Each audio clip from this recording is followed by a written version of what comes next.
Welcome back, everyone, to another exciting episode of Raised by Spoilers, where we watch and unpack cult movies. Joining us tonight, their usual suspects. You know him, I know him. Plebby and Adam. Groovy. The last time as Nintendo Geek, or should we go Nintendo Geek House? Or if we're going to abbreviate that or extend it, or I don't know, maybe we're just going to keep it Nintendo Geek. Feminist Warlord, Amanda. Feminist single warlord? Yeah. Doesn't need no man, I guess. We're gonna get you. We're gonna get you. And I am your host, Ranger Rick of the Woods, Geek Movie House. Tonight's episode, 1981's classic, The Evil Dead. Directed by Sam Raimi and produced by Robert G. Tappert. Starring Bruce Campbell, Ellen Sandwich, Richard D. Mennicor, and then Betsy Baker and Theresa Tilly. I fucking love watching you try and pronounce these There's names. just so many fucking crazy names. Produced by Renaissance Pictures and then distributed by New Line Cinemas. That makes sense. The runtime of the film is 85 minutes, which is just under that tight 90. We love a tight 90. We love a tight 90 here. In fact, it's not 90, it's just 90. It's a tight 90, lowercase. The ninth dimension. Ooh. Budget? Do we want to guess? I feel this is like a 15,000. 15,000. Maybe you a think 20. they did this for 15,000? In 81, they did this for 15,000. In 81, so to me, Sam Raimi's major claim to fame is doing things on a good budget. So I'm going to guess if there's, it depends. If you paid the actor, so no. So it's probably, my real answer, I'm joking with the 15 because it looks cheap, but I'd say probably 60. 60,000? Yeah. Okay. That's my guess. I I don't think they're definitely not at $1 million.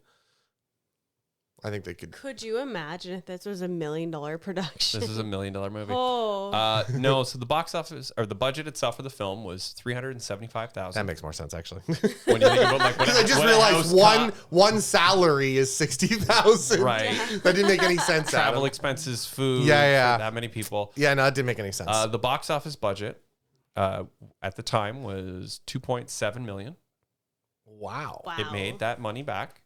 It made a lot of money back. As of right now, because Wikipedia for some reason has, or I don't know if that is for inflation or what it has made as a total within film screenings, Comic-Cons, Texas Fright weekends where they show the movies again kind of thing. Right? Yeah. It has made at the estimated $29.4 million. Wow. Wow. That's a good investment. That's why people like Sam Raimi. That's why he's a famous director. Raimi originally shot the movie when he was 22. Oh, not bad. Wow. Very young. That. So, what I will simply say is, before we get to ask the round table questions of thoughts and prayers, this to me is very much the EP. This is a very punk rock movie. This is a very punk rock record of this is the EP, and we know that they have the potential to put out a really killer album. And I'm excited to see where we go. This is the demo tape. This is the demo tape, right? Raimi originally had made Super 8 films with his college and high school friends in Detroit, all over the area, the metropolitan area. He had already done a film called Within the Woods with Bruce Campbell, which was a sort of idea of teenagers in the woods and something like the unseen terrorizing them. But that was done on, I want to say, $1,600 budget. So very even cheaper. So you're 15 kind of thing. Yeah. But just the concept of something out there chasing kids through the woods. He had made tons of movies with his friends growing up through thing, but this was his first film, and he would take Bruce Campbell along for the ride for much of his career. Yeah. When I say EP, obviously this is the film that sort of inspired everybody. This was the movie at the time when distribution rights were relatively tricky to get. We'll talk about Toxic Avenger going into it. But the concept of you don't need to be from Hollywood to make a movie. Mm-hmm.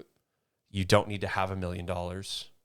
And Sam Raimi's concept and just his techniques within film school, or even his camera shots, the crew and production budget showed, hey, anyone can fucking do this. And this inspired so many people. Mm-hmm. The other thing is this film, this crew, and then the sequel that we will talk about, but we won't spoil because we probably will end up doing an Evil Dead versus Evil Dead 1. Yeah, we will do either Army of Darkness or we will do like an Evil Dead project. Paved the way or built out movies that we have now that we kind of hold dear for Raised by Spoilers, where American Werewolf, special effects companies. Like there was just so much there that they hired people. Like the Coen brothers helped edit fucking Evil Dead and worked on Evil Dead 2. Coen brothers being Big Lebowski, Raising Arizona.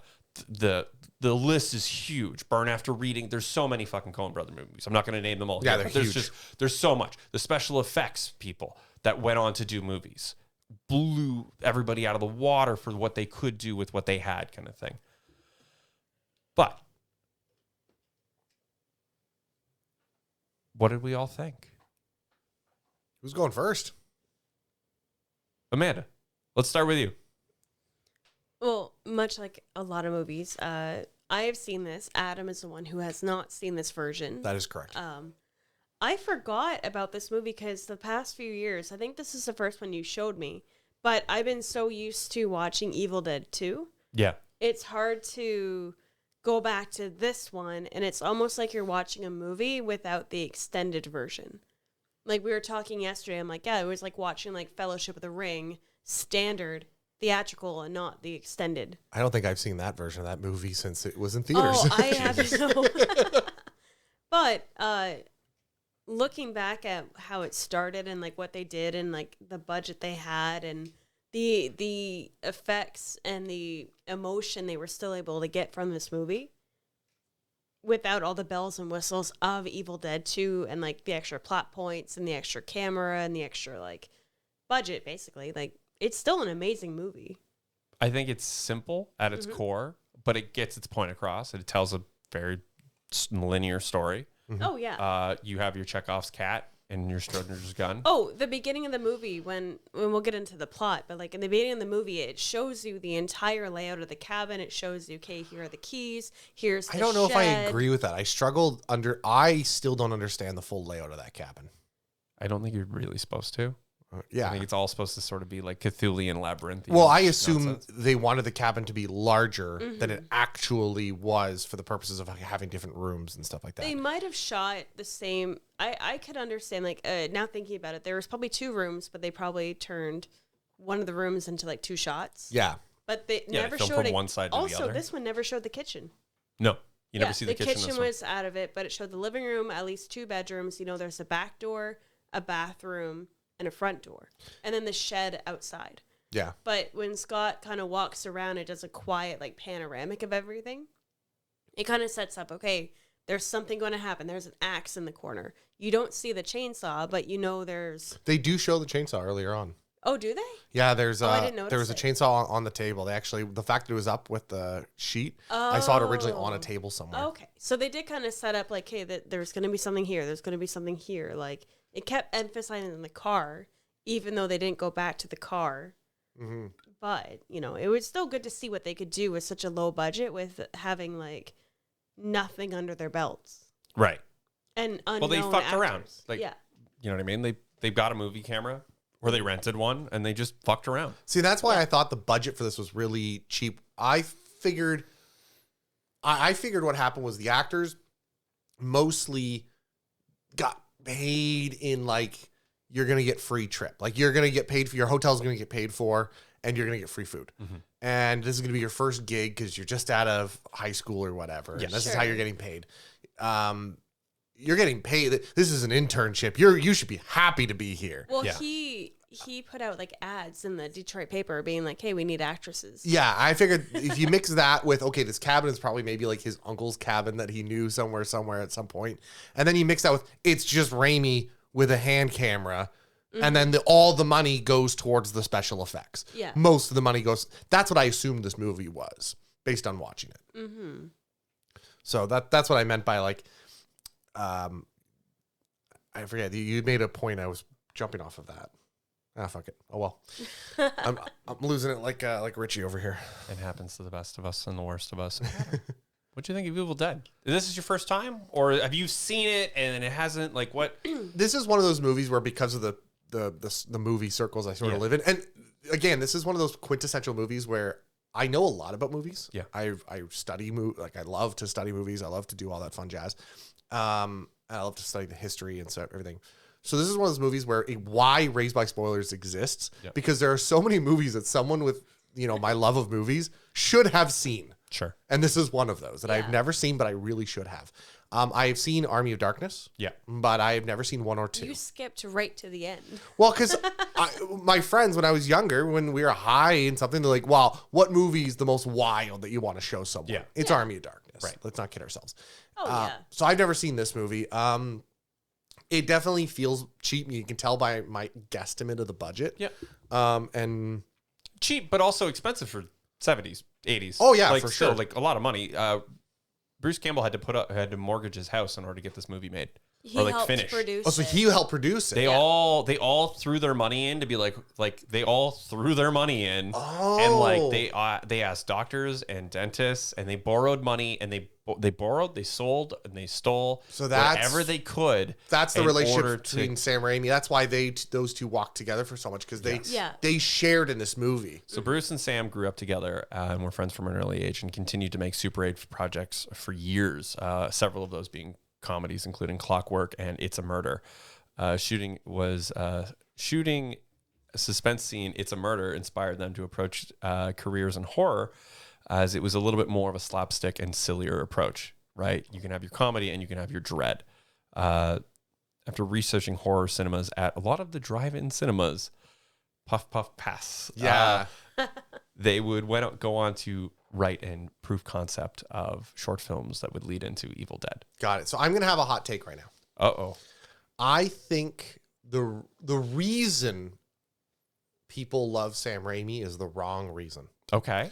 Expound. I do not think Sam Raimi is some type of movie or horror pariah. Okay. I don't think he's that amazing of like an actual cinematography movie maker. Okay. I think what he's very good at is making things on a budget. Okay. I think he's very talented. If you look at all of his movies, he's done them on a very good budget. Right. And when he gets a big budget, he flounders. He doesn't know how to do something on big budget. His best movie on his two biggest budgets was Doctor Strange. Okay. Yeah. Now, mind you, I assume there was a lot of executive handling there, but he doesn't know how to manage the handling, right? Which is a part of doing that job at a high budget. Mm-hmm. And then Spider-Man. Basically, that's it. That and then Spider-Man was his best one. The first one? The first one, yeah. Okay. Obviously, there's the third one, which I'm sure had a higher budget, but it was trash garbage, and he didn't know how to manage that, and he left it. I've never seen the third one. Don't. What I will argue with that, though, is, and I want you to finish your thought, because I've watched. That's pretty much my thought. I've watched. No, I want you to finish it in a second. But like, I've watched interviews with Sam, and they bring him in, and they talk about Doctor Strange and stuff, because I fucking hated Doctor Strange. It was awful. It was awful. But Feige, like Kevin, Big Dog Kev, worked with Sam on Spider-Man. Yep. As a producer, but like as like a manager. He was low level. He wasn't like the Kevin Feige that we all know in Spider-Man. He was like the go-getter. Yep. At the time. And Sam had worked with it coming in because they wanted to bring in Sam for Doctor Strange. And the interviews with him and Kevin Feige were like, okay, well, I'm going to need like 5 storyboard artists and illustrators, and I'm going to need like, we're going to draw this whole movie out kind of thing, and the concept team and stuff like that. And I'm going to need like X, Y, and Z, and here's my budget. Yep. Kevin Feige being like, Sam, we're Disney, we're Marvel. You're not going to have 5. You're going to have 50. You're going to have, like, it's not like, and there's that wonderful moment where it's like, it's not like it was when we made Spider-Man. People believe in these movies. We're $1 billion industry. We're not $1 million industry anymore. Yes. Marvel is not in the shitter. We are a powerhouse. The problem with that is you give somebody too many crayons in the box to draw. That's my point. Is he doesn't the illustration? He can do very small movies really well. Yeah. He does a budget well. That as a director, that's his skill set. Well, look at Drag Me to Hell. Yeah. Look at other films that he's done that are movie. fucking bangers, but the concept is paper thin. Mm-hmm. But it works, and you're like, you're gripping your chair. Yes. Kind of thing. And a part of my problem with that is great on, like I said, great on the budget. But there's a movie that did this exact concept better. Or I wouldn't want to say better. I think that's unfair. Cheaper. Okay. It's a movie called Equinox or The Equinox. Okay. When 1970. Sam Raimi has openly stated that movie inspired him for Evil Dead. No shit. Yes. No shit. And that movie was done on a budget of $8,000. I have never heard of Equinox. Earlier we were saying that this was the first movie to do this. Correct. Which also we're going to probably talk about the Japanese movie House as well. Yeah, there's also The Red House. So Equinox is a 1970s American supernatural horror film directed by Jack Woods, blah, blah, blah, starring blah, blah, blah. Though uncredited, producer, blah, blah, blah. The film focuses on 4 young people picnicking in California Canyon where they stumble upon an ancient book used to conjure demons. Soon they unleash a plethora of evil creatures. Oh, he just No blew shit. through our... He just remade Equinox then. No, I don't want to say... I've never heard of this movie. Yeah, I don't want to say it's exactly the same. Okay. It is definitely different. Okay. But you can see, you can definitely see, like, it's like the Spider-Man versus the first Marvel movies. Right. They're different. And clearly Evil Dead is better. I'm not going to lie. Okay. But you can definitely see that inspiring him, that it's Oh, not for an sure. original take. Yeah. It is a better original take. It's a better take of what was this original. But Okay. yeah. So that was the first, if you combine cabin, you know, it wasn't a cabin in the woods. It was actually a cave. They had a broken down cabin. They stayed in it shortly. Yeah. But it wasn't about the cabin. Oh, okay. So the cabin is, part of it. Part of it, but it's not the thing. So this is, he was the first to, you know, centralize the cabin. Okay. That's about all I give him credit for. Yeah. Which is why I kind of struggle with the Sam Raimi's amazing. I'm like, hey, he's all right. He's good at a budget. That's his skill set. As far as I can tell, that's what he's capable of. I think that yes and no, because you get to fucking Army of Darkness, dog. I mean, that's true. And then it blows it out of the water. And then Evil Dead 2, where it's just like, oh, now we have a budget. Let's fucking explode. Let's drown the house. Let's drown the cabin in blood. Equinox initially gained a reputation as a midnight movie during the theatrical run and has been later years been noticed for its economical yet I don't even know that word. Nope. Nope, not even gonna use that one. Use of stop motion effects and cell animation, which were proven by Dave Allen and Jim Danford for its later work on Flash Gordon, which he animated the giant monster similar to the one in Equinox. Sophisticated. Well, sophisticated word is way too sophisticated for me and my uneducated brain. So thank you very much. Sorry. The giant monster similar to the ones in Equinox. The cult film has been influential to the horror and sci-fi film genre, receiving praises from filmmaker George Lucas and special effects Ray Harryhausen. It was later released on DVD by the Criterion Collection in 2006, which I can guarantee is probably going to be very hard to find, or released to a digital where you'll have to check it out, download it, or get it on Apple.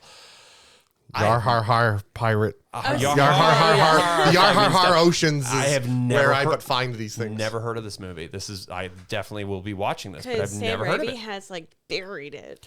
I think exactly. Well, that's it. I think Sam Raimi got famous for this, and it kind of buried the Equinox. Yeah. There was another one where it kind of did the cabin in the woods thing, but it wasn't the same. It's called The Red House, Okay. and that was in 1940, 1960 something. It could have been 1930s. I don't remember how old it is. But it's different. It's got the cabin theme, but it doesn't have the teen theme, which Right. It's different. So, it's also considered one of the first cabin in the woods horror.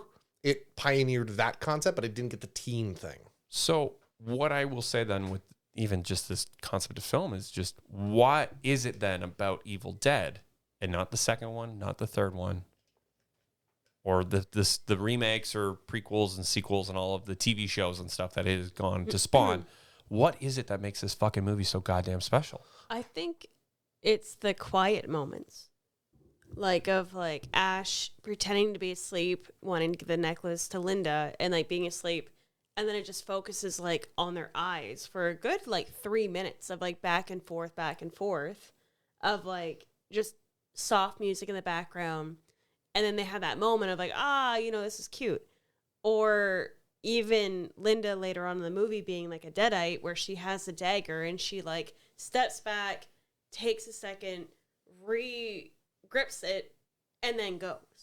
Yeah. Like little things I would be cut in other movies for time, he's left in.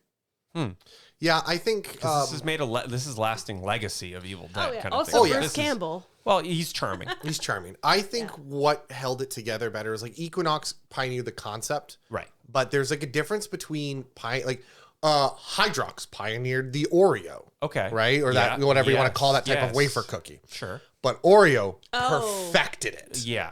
Do you know what I mean? You get the Absolutely. brand name. It's not just the brand name. It's there's because someone created something, someone has the opportunity to perfect the thing. Yeah. And I think that's what this did. I mean, don't get me wrong. I still think there's more. The fact that it's been made 2 more times, technically, Evil Dead 2, 5. There's 5. There's Evil Dead 2, Army of Darkness. No, I'm just talking about like this remake. exact concept. Like Rise. Evil Dead 2 are kind of the same movie with obviously yeah. changes. And then obviously there's the remake in 2013. And then the new one, Fuck that. I didn't even know about that one. Rise of Evil Dead. It's very That's good. amazing. It's very good. I've never even heard of that It's one. Evil Dead in an apartment building. In an apartment. It's very good. That's funny. Very good. So, like, I think what happened here is at the time in the 80s, this was a perfected version of that concept for a very cheap budget. It was very successful monetary. And I think because of the way it was filmed, it went to, I don't know if Sundance existed back then or not. But the movie connoisseurs, those circles. It went through those circles, got very famous because that's the type of people who would make it famous. And then it grew and grew and grew. I think it has been done better since then. I think it has. People have improved upon it. It was the Cannons. Oh, was it? It was at the Cannons. That It makes premiered at the Cannon Film Festival, and that's when Stephen King first seen it. Yeah, and then that makes went, sense. God damn, He's the there's only- something here, and Yeah. that's why the movie got so popular. I just think it's a perfection of a system. That's it. Speaking of Stephen King, really quick, just a segue. Welcome to the just Stephen King learned- podcast, ladies and I just gentlemen. learned that he was so obsessed with Mambo Number 5 that his wife threatened divorce Yeah, but for what? for playing it so much. He was so obsessed with the song Mambo Number 5 when it came out that he was playing it and playing it and playing it, and his wife was going to leave him. I just found this out today. Fantastic. Yeah. Well, that concludes the Stephen King podcast. Tune us in next week where we actually film the show from a pet cemetery. Moving on. So, do you think, and this is just kind of like a hypothetical here, and obviously we brought up Stephen King, a man who can't end a book to save his life. Yeah. So true. We love you, Stephen.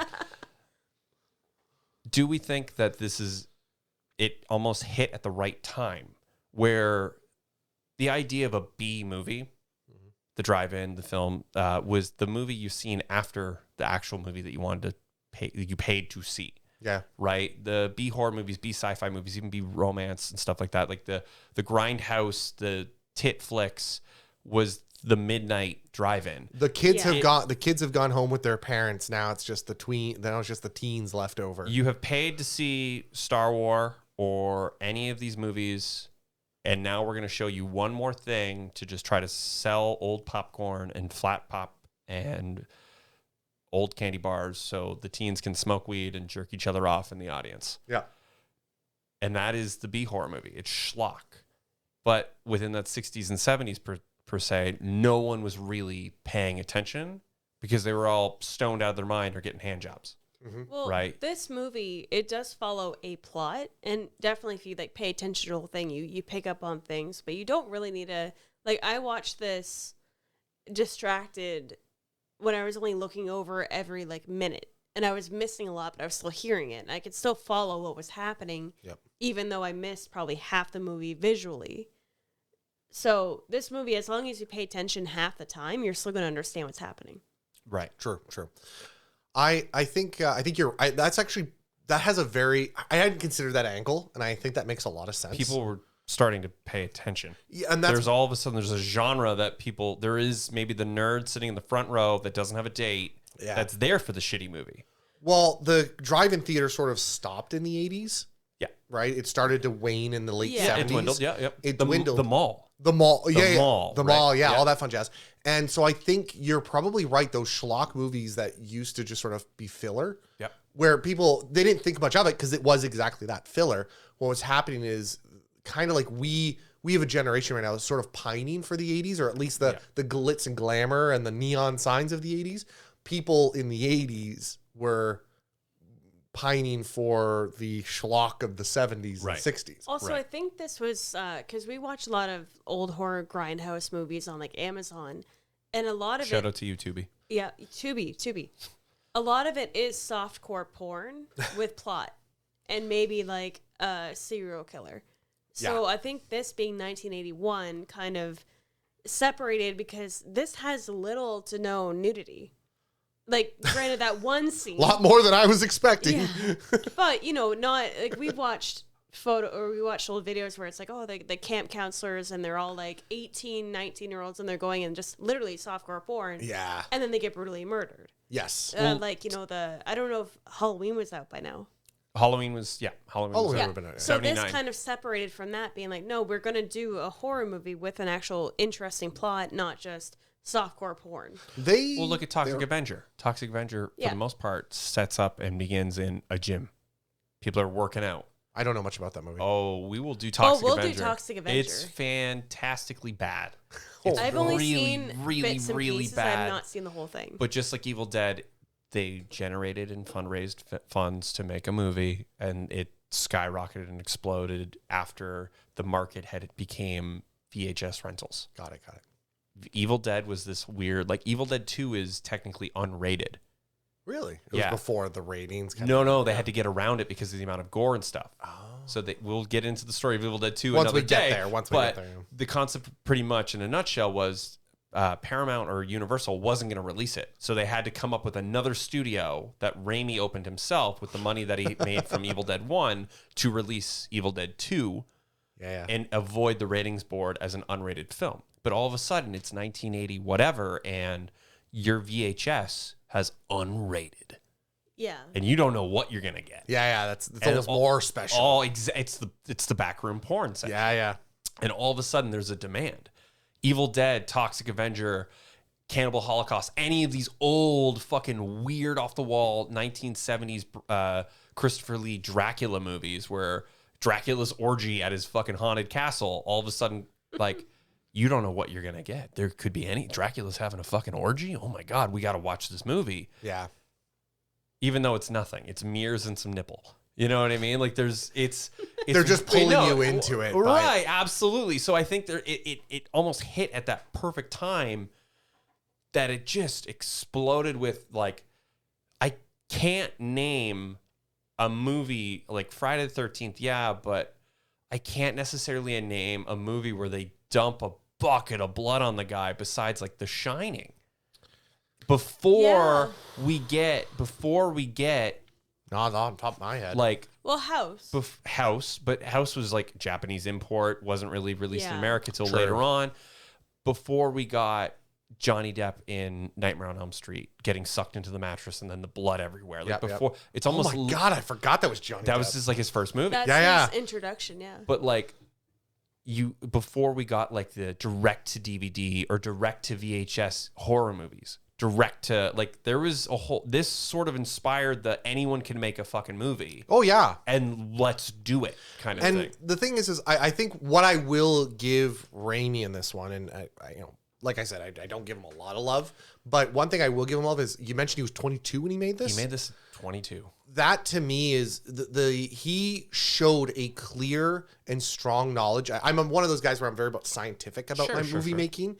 And with a splash of artistry, he showed a clear scientific knowledge and technical knowledge of making a movie. And his only limitation, I would say, a lot of people would say his only limitation is money, but I know that once he gets to a certain point of money, he flounders. Yeah. But clearly money was the limitation here. And he showed a very strong sense of technical knowledge. He early on, I don't know when it was first known, but you know, he used crooked angles constantly. I think it got a little dry, but he used that a lot. He had these great pans of the camera that I loved when he was dragging bodies, and it would almost follow the body, and the body would sort of disappear faster than the camera was moving, so that then by the end of the shot, the camera was showing something else. The unseen terror chasing through the woods. Yeah, the great footage. Like, he had great cinematography. Right. I'll give him that. So the concept even of, like, we talked about when we were watching this, Alien, 79. Great film. We loved it. Underrated. Thanks a lot, Adam. But what I'll simply say is Sammy had obviously seen it and went, there's a Steadicam. We're chasing Ripley through the spaceship. Yeah. How the fuck do we do that for cheap? Yeah. How do we do that for even cheaper? Right? And whether the rig that they had come up with is 2 guys running through the woods with it or 1 guy, I think there's the mom and pop shop aspect of it. I think the indie aspect of this movie is why it has so much delightful charm, even though for me it isn't amazing. Yes. I like the second one better, obviously, but you need to be here first. That makes sense. You know what I mean? The second one has more fame, and everyone says you should always watch the second one. And I've heard a lot of people say, just skip the first one, go to the second one. Right. Which is weird to me. Well, the second one, it takes the first half hour, and it kind of just speeds through the first one. And then it kind of like, it gets you the plot of the first one, but it gets you to, like, you know, where shit starts to happen quicker, and then with a bigger budget. I always just felt like Sam Raimi he got known for camp. And I think he got known for camp, and I think he leaned into that. Mm-hmm. I don't think he intended any camp in this movie. I don't think so either. I think they were genuinely trying to make a scary fucking movie. Yeah, and I think there was a number of camp in it. And what happened was the movie viewers picked on the camp and enjoyed the camp, and they loved it. Oh, Sam Raimi's great at camp. And it's one of those things where it's like, yeah, the camp. I totally meant to have camp in there. And so he leaned into that in 2. And then everyone's like, great, this is awesome. Lean into it. Yeah. And then he went hard camp 3. Yeah. So now he almost became known as the director that does camp horror.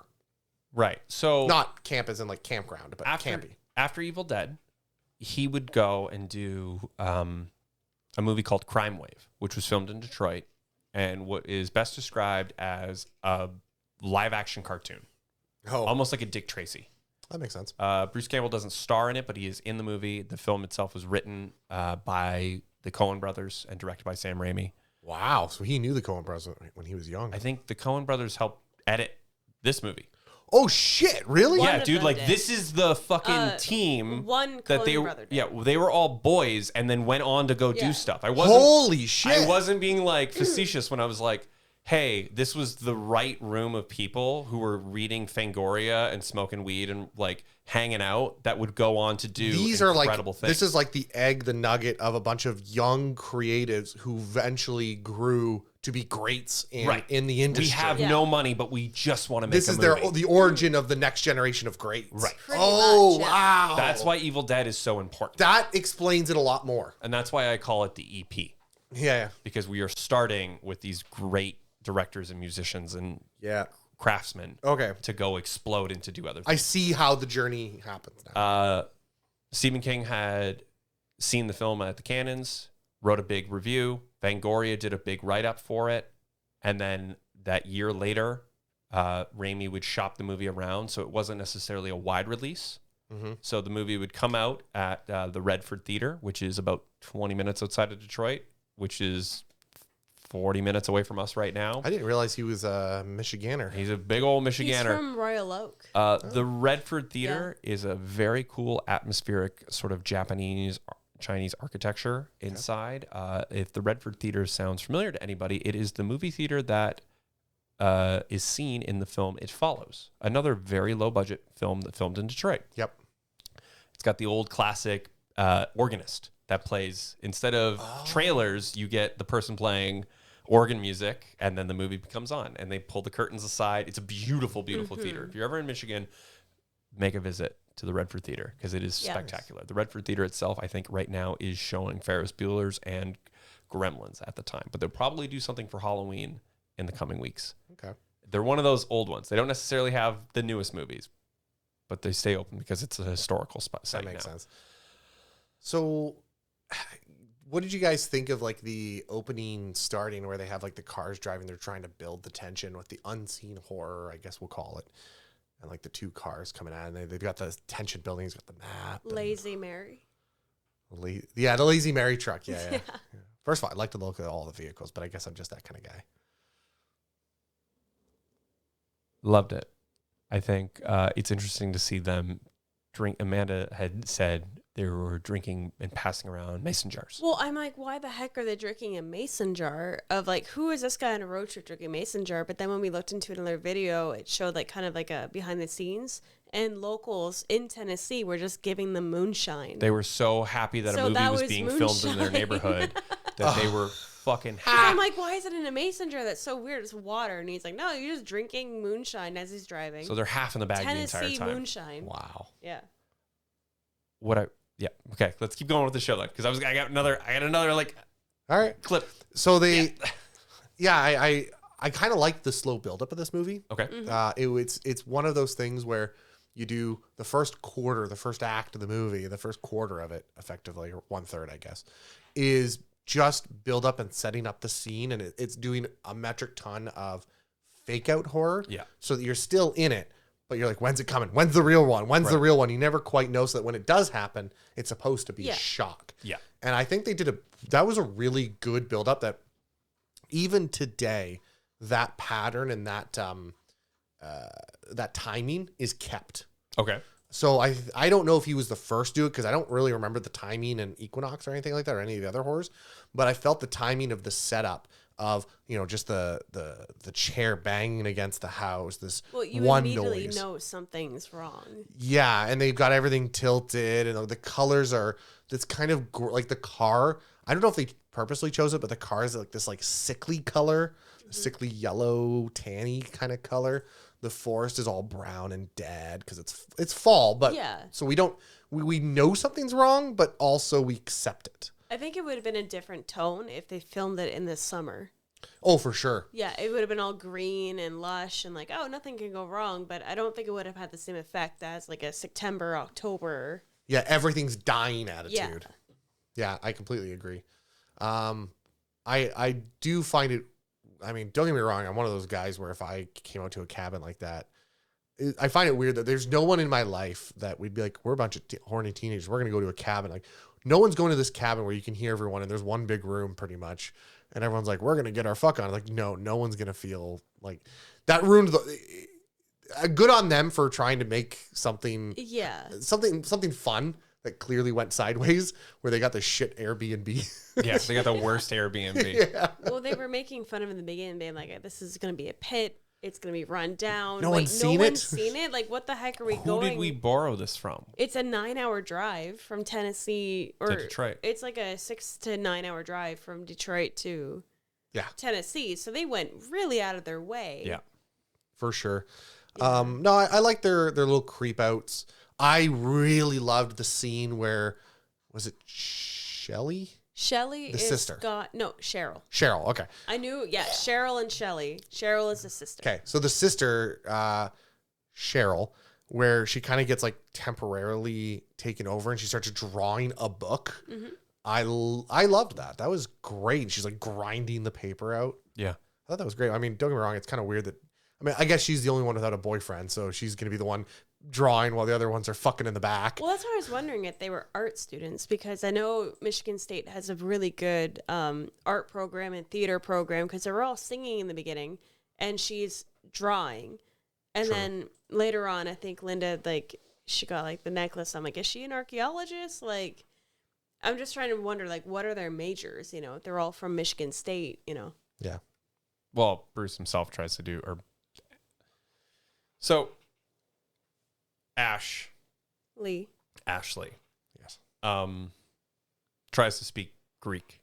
Yes. So there's a little bit of like, I took Latin or whatever, or he right? had a Greek friend. Right. Well, they all seemed to speak it, and he was trying to speak it. So I thought like it was him trying to fit in for his girlfriend. Like he was trying to participate. Right. He was trying to participate with his girlfriend in a kindly way. Which leads into the future franchising being him not being able to speak the Kandarian or the Latin or the Greek breakdowns of it. Yeah, I think it's really interesting with this film itself, where I feel when you look at the franchise as a whole, I like to call this Ashley. And then we get in the second one, once he's gone through his like bathed in blood baptism of metamorphosis, Ash. then he becomes Ash, because right now he is the victim. Yeah. And then we get into Evil Dead, where it's like Ash, and then it's like literally like Kiss My Boomstick, the 80s action hero that we They know. really changed his character. They did, and it's almost more like a slapstick cartoony kind of way, because just with Raimi growing up watching Three Stooges kind of thing, like Evil Dead 2 has the fucking fingers to the eyes kind of bits. Yeah. But yeah, Shall we talk about the plot? let's get into the plot. Okay, so the movie opens static, and then you get the Evil Dead dripping in blood for a brief moment, and then it starts off with the sweeping camera rig that they've made up going through the woods. It's all misty, and then that goes on for a little bit, goes over a lake. And I didn't notice, actually today I just noticed there's a car in the lake. There's a black car on like the left hand of the screen. I'm like, oh fuck, like this has happened before apparently, because people have tried to get away. Yeah. Or like on the way to the cabin. So I'm like, okay, that I never noticed before. And then it goes, like you said, to their car where they're singing, they're having a good time, they're going down the Tennessee highway, they're trying to figure out where they are on the map, because they're going, like we said, from Michigan to Tennessee, up in the mountains, possibly the Appalachian Mountains, which is all sort of spooky. Yeah. Mothman, all that vibe. And then we get the moment of it sweeps back over. The entity is coming for them. Finally, it catches up with them, and it actually jerks the steering wheel out of Scott's hand into the oncoming truck. Oh, I didn't realize that was supposed to be like the evil entity. Yeah. And then that's Let's just call it the evil. The evil, yeah. Okay. So the evil gets into the car. It finally gets to them, jerks the steering wheel. They almost collide with the truck. And then that's when they're like, what the heck's wrong with your car? And he's like, I just tuned it up yesterday. I It do was love fine." that there's a flash scene of, I don't forget which girl, just face against the glass That going, was a Sherry. There's like a quick flash of a scene for Or, that. I'm sorry, not Sherry. Shelly. Sorry, that was the girlfriend in the front seat. Got it. Yeah, she's like, ah! Yeah, so he thinks it's a car, and they're like, okay, that was weird. And then he honks the horn, and then the two locals start waving, which do we know who they were? Was that Sam Raimi?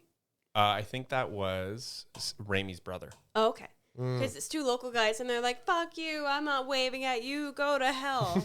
Yeah, Sam Raimi and Robert G. Tappert, who was the producer, were the fishermen. That was them? That's and hilarious. local fisherman. Yeah, Sam Raimi as the local fisherman and the voice of the Evil Dead itself. Wait, Sam Raimi's the voice? Sam Raimi is the. Oh my god. Join us. So That makes sense. Yeah. They continue on their journey, and they're like, okay, it's like a right here, and then they pull in, and then we get that really cool camera angle where it's behind, up above the car. Yeah, it's like following the car. Yeah. And I do love that you can tell they just have a camera. I don't know how they're doing it, but at some point a bush just hits the camera and then kind of gets pushed aside. And then at one point the car drags a branch for like a couple feet. Oh, I didn't notice that. Yeah, so they obviously didn't clear it, or the car is so low risen or low ride, right, that it's just picking up all this, because it's obviously not like, a rugged 4-wheel drive like. Well, see, if they had gone through and walked through it or put the car already through it, there would have been tracks and they wouldn't be Yeah. able to hide that. So they want to do it cheap, do it once, get it done. Oh yeah, pretty much, yeah. Yeah. So then you get the cabin view for the first time. I do find it weird that they just sort of started like before you get to see the cabin, you hear the tunk, tunk. Oh, you hear the noise first. Before yeah. you realize what's making the noise. I thought that was pretty cool. And then it's a close-up shot of the swing banging against the front window, basically.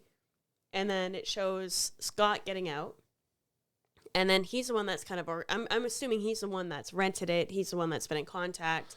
He's like the guy to be like, this is it. And everyone's like, what the hell? Fuck Scott, what are we doing? I would say clearly what happened was Scott wanted a deal. He bullied someone the way he bullies Yeah. people. And then they went, you want a good deal on a cabin? We'll get you a good deal on a cabin, you Yeah. motherfucker. So he walks up. The whole time the thing is banging, banging, banging.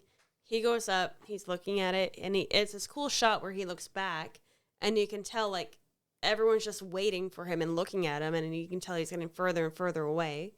Maybe to show the distance of like this is how far away from the car it is, or like we're actually. I think it was just building suspense. Yeah, one of those quiet moments where it's Yeah. like that wasn't needed, but they kept going back to that, and they did it later on in the movie too. Yeah, it was a great moment of building suspense where they just slow things down and they separate the characters. Yeah. So that they feel separated and it's easy for him to be abducted, right? They want that feeling.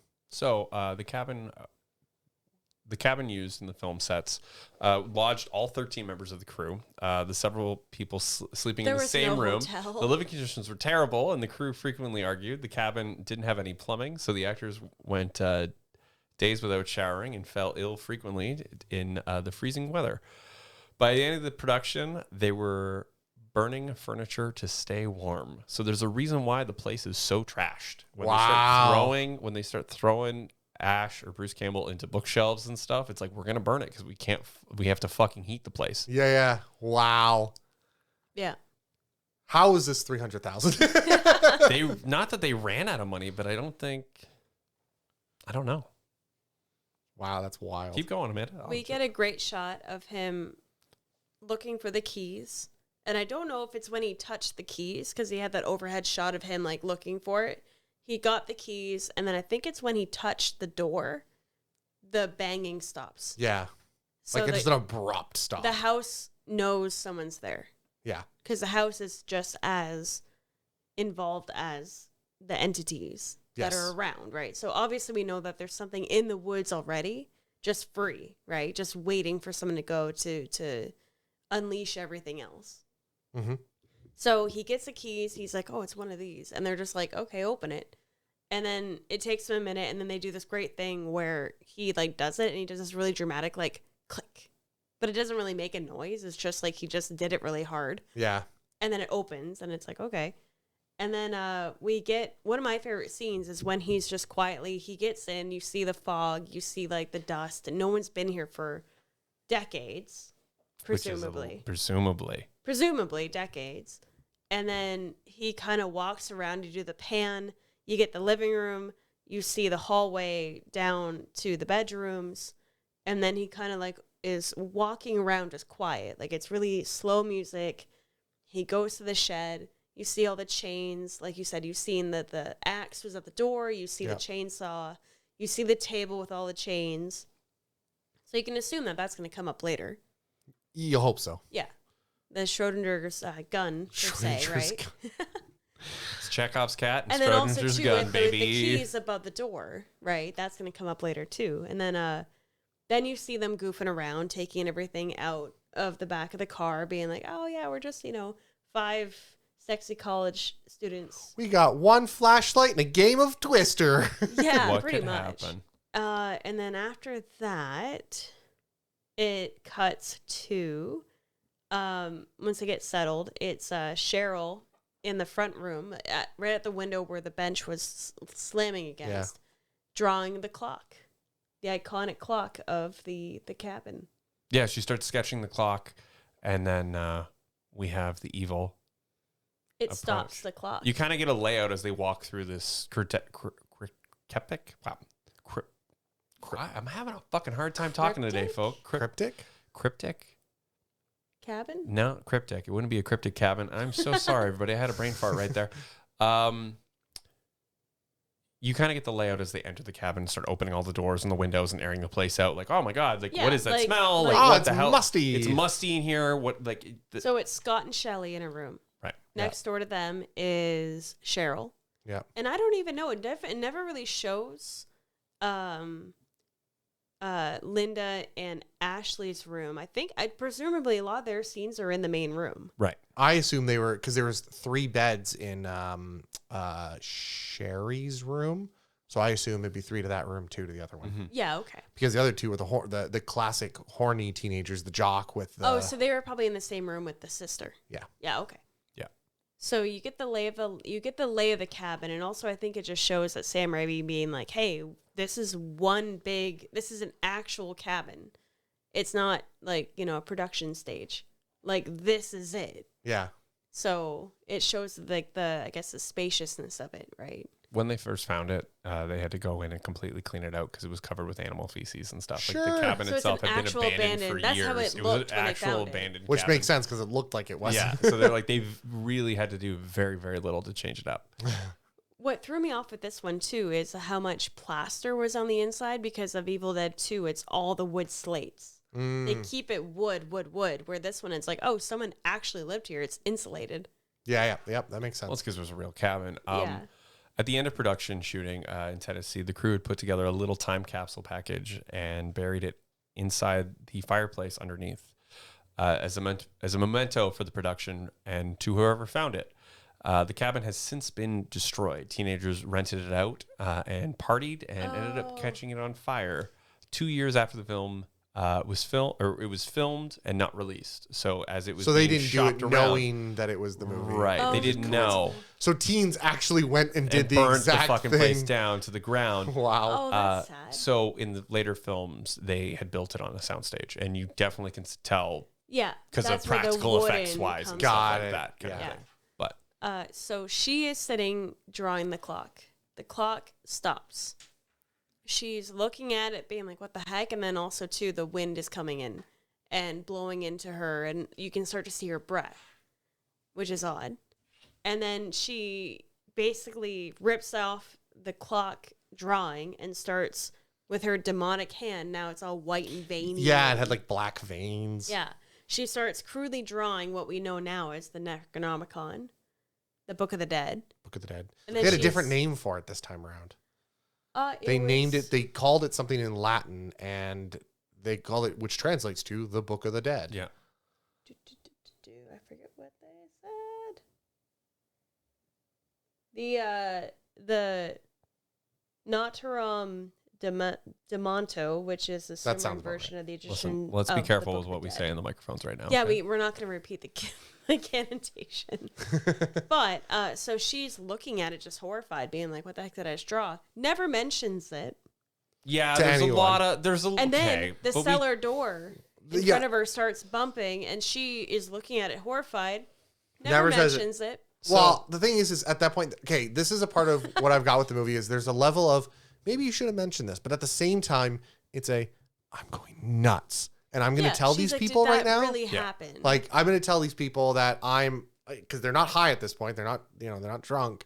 It's a matter of, I'm going to tell people I'm a nut job. Yeah. I deserve to be in a loony bin. That's what they're going to say to her. So Yeah. I'm just going to stay quiet about it. So it goes from her watching with the same beat as the swing hitting the thing it's bumping at like in time with what that was doing. I didn't realize it was the same beat. I'm pretty sure it was. Could have been. It's I just like didn't realize it. in the second one, they match it up almost like as a heartbeat. Like the Got it. clock ticking. So there's the clock ticking, the hammering. Oh, see, I the didn't hammering realize of- that it's Yeah. all. They the same lean beat. more into it in the second one. They They like make I it more said- obvious. Yeah, Yeah.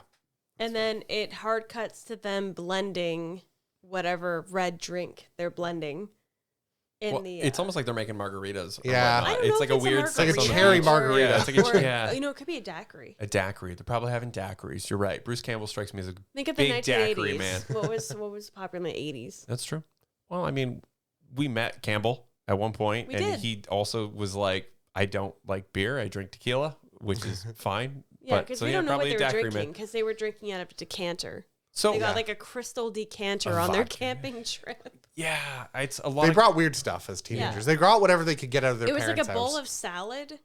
I don't even know what else they were eating. I just remember seeing the big bowl of salad and like they were just putting like a shot of liquor into like their cups Yeah. and topping it up.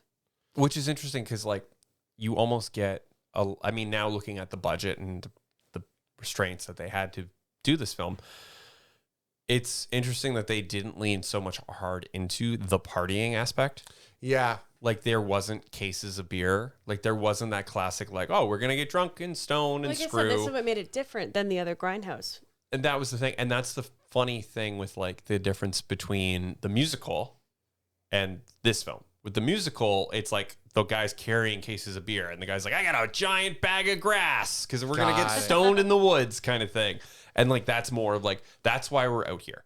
Yep, yep. Right, where this film is just like, we're camping. Well, we're the old- having a nice camping trip. These Cabin in the Woods, a lot of what they started with and a lot of what got them famous, like not just these, but like, the Jasons and so on and so forth, the Friday the 15th, whatever. They got Did famous. you just say Friday the 15th? Did I say that? Yeah. You said Friday Thir- the 15th. 13th. We all made eyes. All right. Went, Friday the the 13th. spookiest day of the year. The Mark your spookiest calendar. Friday the 15th. Um, the night he didn't come home. But like a lot of them were originally like the sin of premarital sex, Right. And you were being punished for the premarital sex, Right. and that's what it was a lot of. Whereas this one didn't really. They kind of implied that with the two characters that probably died the worst, which is Scott and his girlfriend. And that's why usually the virgin lives, right? That's the whole shtick to it. Wait, so is Ash a virgin then? If you're going based on It the would original, explain why he's so goddamn horny the entire film franchise. The entire film franchise at this point is he comes out the other end not getting laid, but also a complete piece of shit towards women. that would make sense. He might just be a virgin. He's an incel. He holy shit. So keep going with the script. Okay, so he gets up, he tries to do his Greek speech. They're all laughing at him because he's trying to say those Greek words and he can't do it. And then I think it was his girlfriend being like, or his sister was like, "What does that mean, Ash?" And he's like, and then Scott's like, "It means to party, woo!" And then you see in the background, because it did this great shot with Shelley over her shoulder as showing the living room with the hatch on the floor. The cellar door. The cellar door. So it So showed it good. twice, So and then the good. third time or the second time it showed it, it plopped open. And Yes. she's like, "What the fuck was that?" And they all go investigate. Now the cellar door is open. And they're like, he's like, "Oh, Shelley," or no, he's like, "Cheryl, go down and look at it." Because, it's This was, like to the me, buddy's the- sister. This was to me the first sign that Scott was a dick. Yeah, he's like, Dude. "Shelley or Cheryl, go down there." And she's like, "I'm not going down there, Scott." Yeah. And he's like, "Oh, you guys are cowards." So I want to interject real quick. This, if any of our listeners have any opportunity to go see the Evil Dead musical, when we seen it, it was a lot more props 10 years ago. and it was a stage building where they would move panels and stuff out. Now I believe that it's a large, almost TV screen. So they changed those out. Oh. That's the way theater is modernizing now. Instead Sure. of it being handmade props and everything and effects and stuff. When you hear the actor during the musical tell like Scott to be like, "You're a fucking idiot." And you're like, it's just so like, wait a minute, what? Just on stage. It's so funny. And there's so much more humor in it than it getting passed around because you understand Scott's fucking terrified that the door just opened. Yeah. Well, what it was Linda, who is Ashley's girlfriend, is like, maybe it's just some animal. Something's just down. No, what it was. She was like, it must be, so whatever it is still down there. And then Cheryl's like, maybe it's an animal. And then Scott's like, huh, like did this really like laugh. Like, Boisterous. with like, like the jaw is like, ha ha ha ha. Yeah. That's the stupidest thing I ever heard. And then his girlfriend is like, well, no, maybe it is. And then he's like, you're probably right. It probably is an animal. Then you just see Cheryl rolling her eyes, being like, are you Fucking fucking does a kidding me? backflip. She doesn't roll her eyes. She does a backflip. Oh, how bad So she then rolls he's her like, you eyes. guys are all cowards. I'm going to go down. And then he takes their only flashlight and then goes down the stairs. And then it just, the shot is just the cellar. Yeah. And then Which it is pans, deep. Yeah. It's like, okay. And then it's like, it pans on it and then it sits for a couple seconds. And then it's like, they're all just getting more agitated. And then Ash starts yelling like, hey, Scott, what did you find? Scott. And he yells it for like, it's like a good minute of him being like, Scott, like, what the heck? Yeah. Once again, they didn't need to keep that in, but they did. They kept the slow moving motions. The only things that really threw me off was I was watching this going, I don't know if the cellar, it's got to be because they all filmed in one cabin, right? It's all one. But I noticed they had, so obviously they had electrical in the building. Yeah. Then I noticed, okay, they had hot water tank. Yeah. And they had water piping. I'm like, nowhere in the top floor except for that one shot. Before this, they didn't ever show the bathroom. I Well, don't they think. did say the cabin did have plumbing, so they added that. That was probably a prop Yeah. with the plumbing. which was weird. I know it threw me off. I'm like, wow, this is a pretty modern, old, dilapidated building. I think once again, it's one of those things with Raimi not having enough money, but a ton of ideas, whether they're good or bad or stupid. With him being like, because we see that house, we see that with the second one, which we'll get to, but like, let's drown the cabin. Yeah. Okay, how? Because near the end, when the light switches and the sockets start bleeding, and you get these like iconic, this is going to be Evil Dead in every Evil Dead movie forever. I just feel like stuff starts crying blood and it's horrifying. It's so cool. I just feel like it was one of those things where as they went to go see the cabin and they're filming, where Sam Raimi's just like, okay, we'll just do this. Like he was borderline making it up on the spot. Like, don't get me wrong, he might have been making it up. He's 22. Yeah, he's 22. He might have been making it up and then, 2 or 3 days later film it. Yeah. But it was still a make it up as you go scenario. I felt that the whole way through. And the basement really made me feel that way. I'm curious if the basement was actually there. It had to have been. I think it was. Yeah. Okay. It seems to have. So he's yelling. He's like, well, I think one of the girls is like, we'll go down and check. He's like, well, give me a flashlight. And then Linda's like, that's only one. And he's like, well, go get me a lantern. Yeah. So he's going down the stairs. And then it's the also iconic shot of the 3 girls kind of looking down. Yeah, that was great, actually. That like circle going around, like, is Scotty there? Like, did Scotty make it? Looking down the well. Looking down the well. Yeah. That was a great shot. The DVD we have has a biopic on each chick. There's a pamphlet of the ladies of the Evil Dead, and it is the stupidest thing. Look how hot they are. Don't you want to fuck the girls in Evil Dead? And you're like, no, I don't, but the trees sure do. Oh my God. And so he goes down, he looks back, he just sees them worried. And then he continues down. And when he gets to the bottom of the stairs, it does a great other panoramic. Yeah. Much like the beginning of the movie where it shows him looking left and then looking right. So it shows the space. And you can barely see anything. Yeah, it is a bit dark. I like that though. I really like the almost, you know what? It reminds me in a way of like Saw. Yeah. Where it's like, this is it. This is all you have to work with. True horror is in your own mind. Right. So when you have that darkness, that is the best. But also Cabin in the Woods, the later movie from like 2010, it shows all the different objects that they could pick up. So I can definitely see where Which is just a riff off Evil Dead. And like the spooky MacGuffin is in the basement. It's up to you though to do it. Yep. So he's going along being like, hey, it's not funny, like come out. And then he's just looking at everything. And then all of a sudden Scott shows up. Yeah. And laughs at him. And he's like, I got something over here. Come over, Yeah, and this is when they kind of pick up what I consider the coolest looking useless prop that failed me and pissed me off. The Sumerian dagger? Yeah, I thought the Sumerian dagger, whatever. I thought the Sumerian dagger, whatever, the skull dagger would have more of an impact in this movie than it did. Well, get ready for the second movie. Because it definitely does. So he goes, there is a few things, like they pick up the shotgun. Ash picks up the actual Book of the Dead and starts flipping through it, being like, what the heck is all this? Like, this is so creepy. And then they basically are like, hey, let's bring this all upstairs. So they pick up the recorder, they pick up the gun, they pick up the Necronomicon, and they pick up the dagger. Mm-hmm. The Kandarian. They don't pick up the shotgun shells, but they pick up everything else. Yes. And then you also see the hidden, The Hills Have Eyes poster. Yeah, I saw that. Which was fun. So the reason for the Hills Have Eyes poster is Sam Raimi had a little bit of a rivalry with Wes Craven. Wes Craven's Hills Have Eyes had come out, I think, the year before or a couple of years prior, and boasted being like, we are the scariest, goriest horror movie you will ever see. Got it. And later on, in Friday the 13th, the young actress is watching Evil Dead on TV to be like, your movie is fiction and it's a movie and it's not scary. This is real.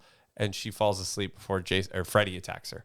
Kind of thing. And then they continue to do that throughout the entire franchise. So even in, I want to say, the remake, there's a Hills Have Eyes poster in the basement that they kind of poke fun on. That's hilarious. Which becomes tribute to both directors. So they kind of have like a loving rivalry. They were shit talking each other, being like, "Your movie's scary? No, my movie's this better." is like rap battles for horror movie directors. Right. So it cuts to them joking around the fire. obviously talking about school stories, and then all of a sudden Ash gets a great idea to bring out the recorder. So it's Ash's fault. Well, he found the dead at this point, the Book of the Dead at this point. He had found the book, but he took out the recorder. Great artistry then. Whoever did that art and that prop, Yeah. good So for good. them. So he brings out the tape recorder, and he's the one that presses play. So Ashley is the one that starts this whole thing. I thought Scott was playing it. No. Ash brings it out first. Ash plays it. Right, and then they stop Scott, it, yeah. and then Scott and then replays she, it. I think it's Cheryl, because Cheryl's already like kind of possessed. Yeah, She's the one that is like, oh no, I think it's actually, sorry, it's the sister. Shelly stops it, being like, I just don't want to hear it anymore. And then Scott's like, no, it's just got to the best part. It's fine. Starts it again. Yes, and that's when the incantation starts. So Yeah. the original strip called for the characters to be smoking marijuana when they first listened to the tape, but the actors decided to try this in real time entirely. They had to reshoot the scene because they kept giggling. Oh, so they actually So they're did like, get let's high? smoke weed and listen to the tape. That'll be fun. That'll be a great part in the movie. But they couldn't do it. They couldn't pull it through. They couldn't pull it. They couldn't actually pull it off, kind That's of thing. hilarious. Which is very great. I mean, it's that weird, like, that is the thing that I think this film is missing so much of like, they could have literally just blamed everything on, oh, the weed's just hitting you. Yeah, The weed's just hitting you funny. Well, the cabin in Right? the woods You're did freaking that. out. Why would you just go walk into the woods by yourself, right? Why would you in go the do later, something stupid? Oh, the weed, like, she's being a bitch because the weed, she's, right? Cabin in the Woods did that. Cabin in the Woods Because there does was that. a stoner guy. yes. And they're like, you're just tripping. And he's like, no, I'm the most like clear one here. You just don't see it. What I'm saying though, within like the Great. script or like the original script and the trivia of it, Yeah. that is the part of the movie that I find is the MacGuffin of like, why are they acting so stupid, silly, or why are they doing like the lack of, Why would they do something irrational? the lack of leap of logic? Yes. And I think the marijuana or them having like 10 beers, and because they're college kids, so they're smoking shit weed now and everything, would have been the thing that would have justified all of these bad decisions. Yeah, that makes Right? sense. Go, or you're going to chug a beer, or go do this. And like they're all smoking joints and passing it, trying to just get laid. Yes. But they lack that in this film, kind of Yeah. thing. That makes sense. That makes sense. So it gets to the incantation. The incantation's happening. It pans to the outside of the house, and there's like a portal of hell opening basically on the hillside. Yeah. And then Cheryl stands up saying like, shut it off. And then she screams, shut it off. And then a tree comes through the window. And then they turn it off. That tree wants to penetrate more than just the house. She runs to her room. Shelly's like, come on, where are you going? And then Ash is like, what the hell, man? Like, you don't know when to take things. Like, you don't know when to stop. And he's like, you wanted to play it too. It's not my fault. Scott's a dick. Scott's kind of a dick, but it was also Ash that brought it out first, so he's not wrong. Sure, but Ash didn't know what he was going to play at. Ash Yeah. didn't know what would happen when he pushed the button. When someone freaks out, it's okay to do something, air quotes, by mistake, Yeah. not knowing what you're about to do. The moment someone says, hey, I'm done, I don't like that, you're not a dick for having started it. You're a Yeah. dick for continuing it after that Well, I point. think it was Cheryl who said originally when they were all around the hatch was, let's just close it. Yeah. And they're like, no, I want to see what's down there, so... Scott's a dick. Bad on all of them. So he shoves it through the window, closes the shutter, and then It kind of jumps to later. It kind of jumps to later that night when it shows the evil circling around the house at that point. okay, Because nothing had happened. It sort of jumped to the next phase of time. And this is when the sister, Shelly? I can never remember. Shelly, whatever, the sister. Shelly. She, when it's panning around and it shows we get our first boob. There's no, a silhouetted boob. Sorry, it's when Ash pretends to be asleep. Oh, yeah, the love scene. The necklace. Yeah, The necklace. Yeah. forgot about that. So I want to jump back real quick. The iconic Evil Dead shot that splashes onto the screen Yeah. was filmed by Sam Raimi in a dinghy with the lettering that would be like where we're going to edit it. Yeah. And Bruce Campbell is pushing the boat in the lake. So that's why it looks like there's water moving and stuff like that. Because it's Bruce Campbell pushing fucking Sam in a boat while they film it all to try to get that lined up shot. Okay, Wow. so after that, it's Linda and Ash hanging out in the main room. Yeah. And she's like, I'm just going to go check on Cheryl to make sure she's okay. And that's where she walks down the hall. Bruce kind of sneaks over, sees she's gone, brings out a box, and then pretends to be asleep on the couch. And that's where we get that scene of him holding it, pretending to be asleep. And then it shows their eyes of him looking at her. She's looking at him. She's looking at the box. And eventually she grabs it. And it goes on back and forth. They kind of have this like little cute little play Yeah. together where he's trying to act like he's asleep, where she's like, oh, should I grab the box? And Yeah. so it kind of goes back between their eyes where she's playing, he's playing around, Yeah. but they clearly care for each other and are just having fun. Yeah. She catches him. She opens the ring or the necklace, which is a little magnifying glass. And she asks him to put it on, even though she could have clearly just put it on. Like the chain's like this She long. wanted his arms around her. True. I believe in the commentary, the necklace was originally stolen from Kmart because the crew had ran out of money and they needed some sort of love scene between Ash. That's hilarious. I like how the $5 thing is what they had to steal. Yeah. I mean, back in the 80s, that probably was more expensive. Yeah. I think the story goes that the one actress tried it on and just walked out of the store as quickly as possible. So he gives her a little magnifying glass. She's like, it's so cute. I'm never going to take it off. I love it. And they start making out.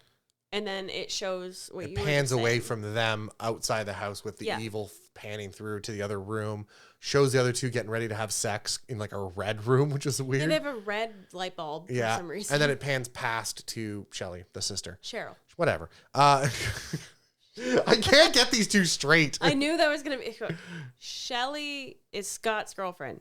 Cheryl is Ash's sister. Okay, Cheryl. So then it finds her, and then she kind of goes up to the window and is like, hey, who turned out the lights? Who's there? I Well, finally get because the she Doctor Who hears, reference. join us. And she's like, I know, someone's there. Yeah, I love how she goes deep out into the forest by herself. Nothing but a robe This and is her where pajamas. I feel like the weed would have like hit.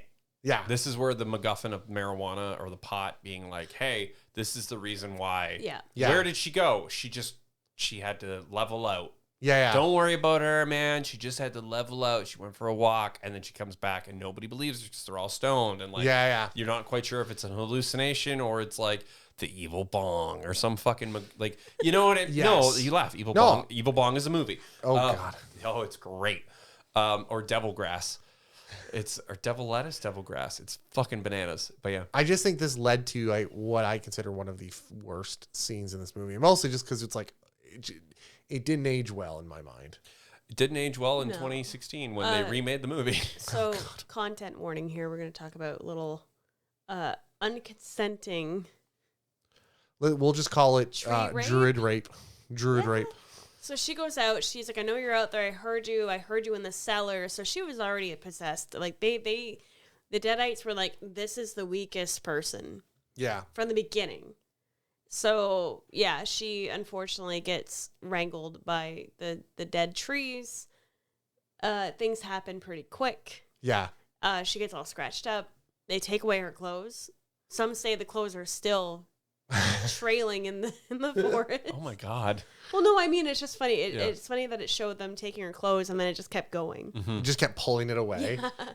So that happens. Not Well, I gonna think go we're into watching this scene detail. and We're all uncomfortable. we're all uncomfortable. Well, everyone's We're all like, uncomfortable. Nobody's cheering. We're and all like, I'm sitting here going, no. Oh God, no. And then Because it they're just keeps getting slowly worse. showing like the coil of a vine The sort bondage. of. You The thought bondage, that was it. And I'm like, oh, they're just gonna bondage her and kill her and rip her No. apart, or like it's gonna be gory. And then it slowly started like withering up her leg. I'm like, oh no. And then it got worse. Oh no. 'Cause And then it that kind of get wasn't into it. her skirt. I'm like, oh no. Yeah. And then this whole fucking tree Just trunk really just quick. wham right into her Really quick. Her coo-hoo-hoo. hoo-ha. Yeah. Her Yeah. Book of the Dead. So she gets Oh. away. She breaks out. She runs. No. I want to be clear because I just got to be weird about this one. By all means. She moaned a bit during that. That wasn't yeah. pure pain. There was a bit of enjoying that one, which was Well, just a weird art She direction. had to play it up, I guess. But Oh. who knows? Who knows? So Who she's knows? getting possessed by the demon trees. She breaks out of the trees breaks everything, starts running, and then she stops, and then you can see the thing is still going after her. The evil. Still, knocking down the trees. Yeah. What I'll say about the tree rape scene, just so everybody remembers, this is Stephen King's 5th favorite horror movie of all time. Wow. So she runs, she gets to the door, she gets the keys. The key is stuck in the door on the top, so she can't get it right away. It's suspense. The thing's jumping over the car. I just want you to know they also locked the door with the keys on the outside. They did, because they were like, fuck her. Or no, because she left the She back went out door. the back door. Yeah. They locked the front But door. still, why would you lock the door and then leave the keys on the outside? Also, how did she leave out the back and then come around the... I don't know. Yeah. Just the way she ran. Whatever. Adam, marijuana plays a big part in all of our movies by Raised by Spoilers. I think there's a lot of things that can just get easily explained or just kind of swept under the rug, like them leaving the keys in the lock on the outside of the door. Yeah. Does it necessarily make sense? No. Does it need to? No. Would them all being stoned out of their mind and leaving the keys in the door make more sense for a narrative plot point? Absolutely. So she gets the keys out. She doesn't get the right key the first time. She's screaming and banging this whole time. Nobody's coming. Well, it's because they're screaming and banging. Implied, yeah. So Ash finally, like, she drops the keys, and then Ash opens the door and grabs her. That was a really good jump scare. You kind of pointed out, I was like, that was a good jump scare. I liked that one. The hand grab? Yeah. Like the That was pull in? great. Oh, I like that. It's so simple. It's so simple and done so many times. Yeah. So he brings her in, they shut the door, and then the entity backs way off, which is a cool camera trick, too. Yeah, it was.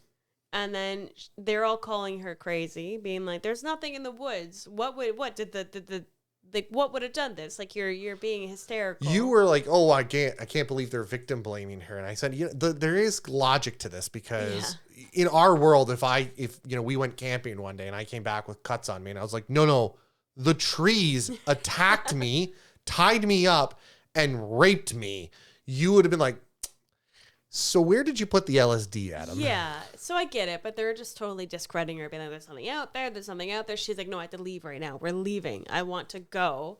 And begrudgingly, Ash brings her out, and the cars aren't starting. She's like, "It's not going to let us leave." And then all of a sudden, it lets the car start to make her look more crazy or, deranged. So they get to the bridge. The Oldsmobile. Was it an Oldsmobile? Yeah, it's an Oldsmobile. The bridge is destroyed.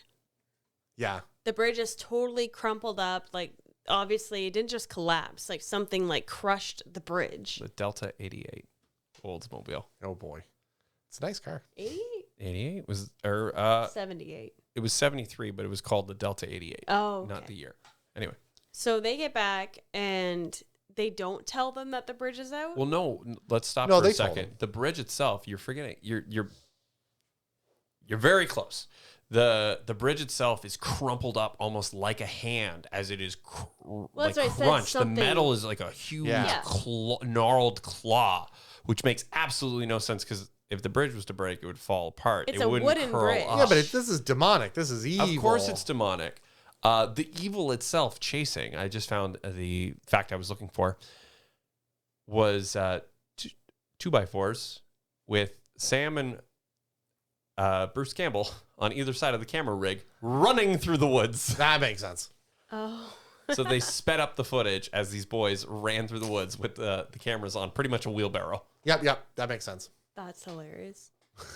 Continue with This plot. is where they. She's like, "They're not. See, I told you, they're not going to let us leave." Yeah. And she's breaking down in front of. Oh, yeah, and he's Ash. just trying to keep her together, but he's also like, "Fuck, okay." Yeah, because he notices, "Oh wow, like how the hell did this happen?" But then also doesn't tell anybody. No, I think When they they do. get back. They do. I think it's just implied that they do because there's a moment where, because Scott does say later on, "We'll just get across the bridge. We'll get across the bridge." But I think that was his. rationation or like rationale. He was Oh, disconnected okay. at that point, and he was insane. And he was just trying to be like, "No, it's fine. Everything will be fine when the sun comes up. Everything will be fine." I think that was his insanity. This is a bad trip. Yeah, I highly suspect they did say it. It was just implied that they said it. Oh, okay. Yeah. So they get back. This is Blank. You This got is- your notes in front of you. Yeah. You can use your notes. You don't have to do it off the top of your head like I do. they're getting back and they're just chilling out, thinking we need to wait till morning. And Oh, yeah. So they get back, and Ash listens to the tape. Yeah. The rest And of that's the when tape. you learn basically that it's body dismemberment that he had to do to his wife in order because he knew that she was possessed. Professor Nobies is his name. Is recording on the tape. It's Bob Doran who voices him. He is the researcher, and that voice travels through all of the films. Yeah. I believe, including even the new ones. It's like they kept that voice just across the If board. he's still alive, Okay. keep him around. right? For those recordings. So he's listening on a headphone. Probably it's not to upset anybody. Yeah. And then the girls are playing a guessing game at the cards. Yeah, the ESP game. So it's Shelly and Linda being like, "Can you guess what card I have?" And then it's Cheryl at the window, and then all of a sudden, Not looking. She was just looking out at the... yeah, all of a sudden she starts calling every single card, and then she turns around and levitates, and she's all demonic. She's got and the she's a Exorcist Jedi. shit going on. There's jokes and talk about ESP, the supernatural. It's the 80s. There's that time Yeah. of like even Ghostbusters was revolving around this, right? Do Yeah. you know anybody that has special or unique gifts? Like Yes. there that craze of the psychic. Sunday television Tevangelius, like Evangelion fucking Neon Genesis. I'm just naming animes now. But like call in, I'm a TV psychic. Yes. Would have been big kind of thing. So of course these girls are giggling and playing with the occult, Yeah. Yeah, they're just playing around. One of them seems to think she has it. which also leads to like, Yeah. what are we opening up? What do we have kind of thing. Yeah. They also take the card trick, and I want to say that bleeds through the rest of the film series as like the oh no moments. Oh, but it interesting. kind of shows up, especially within the newer one.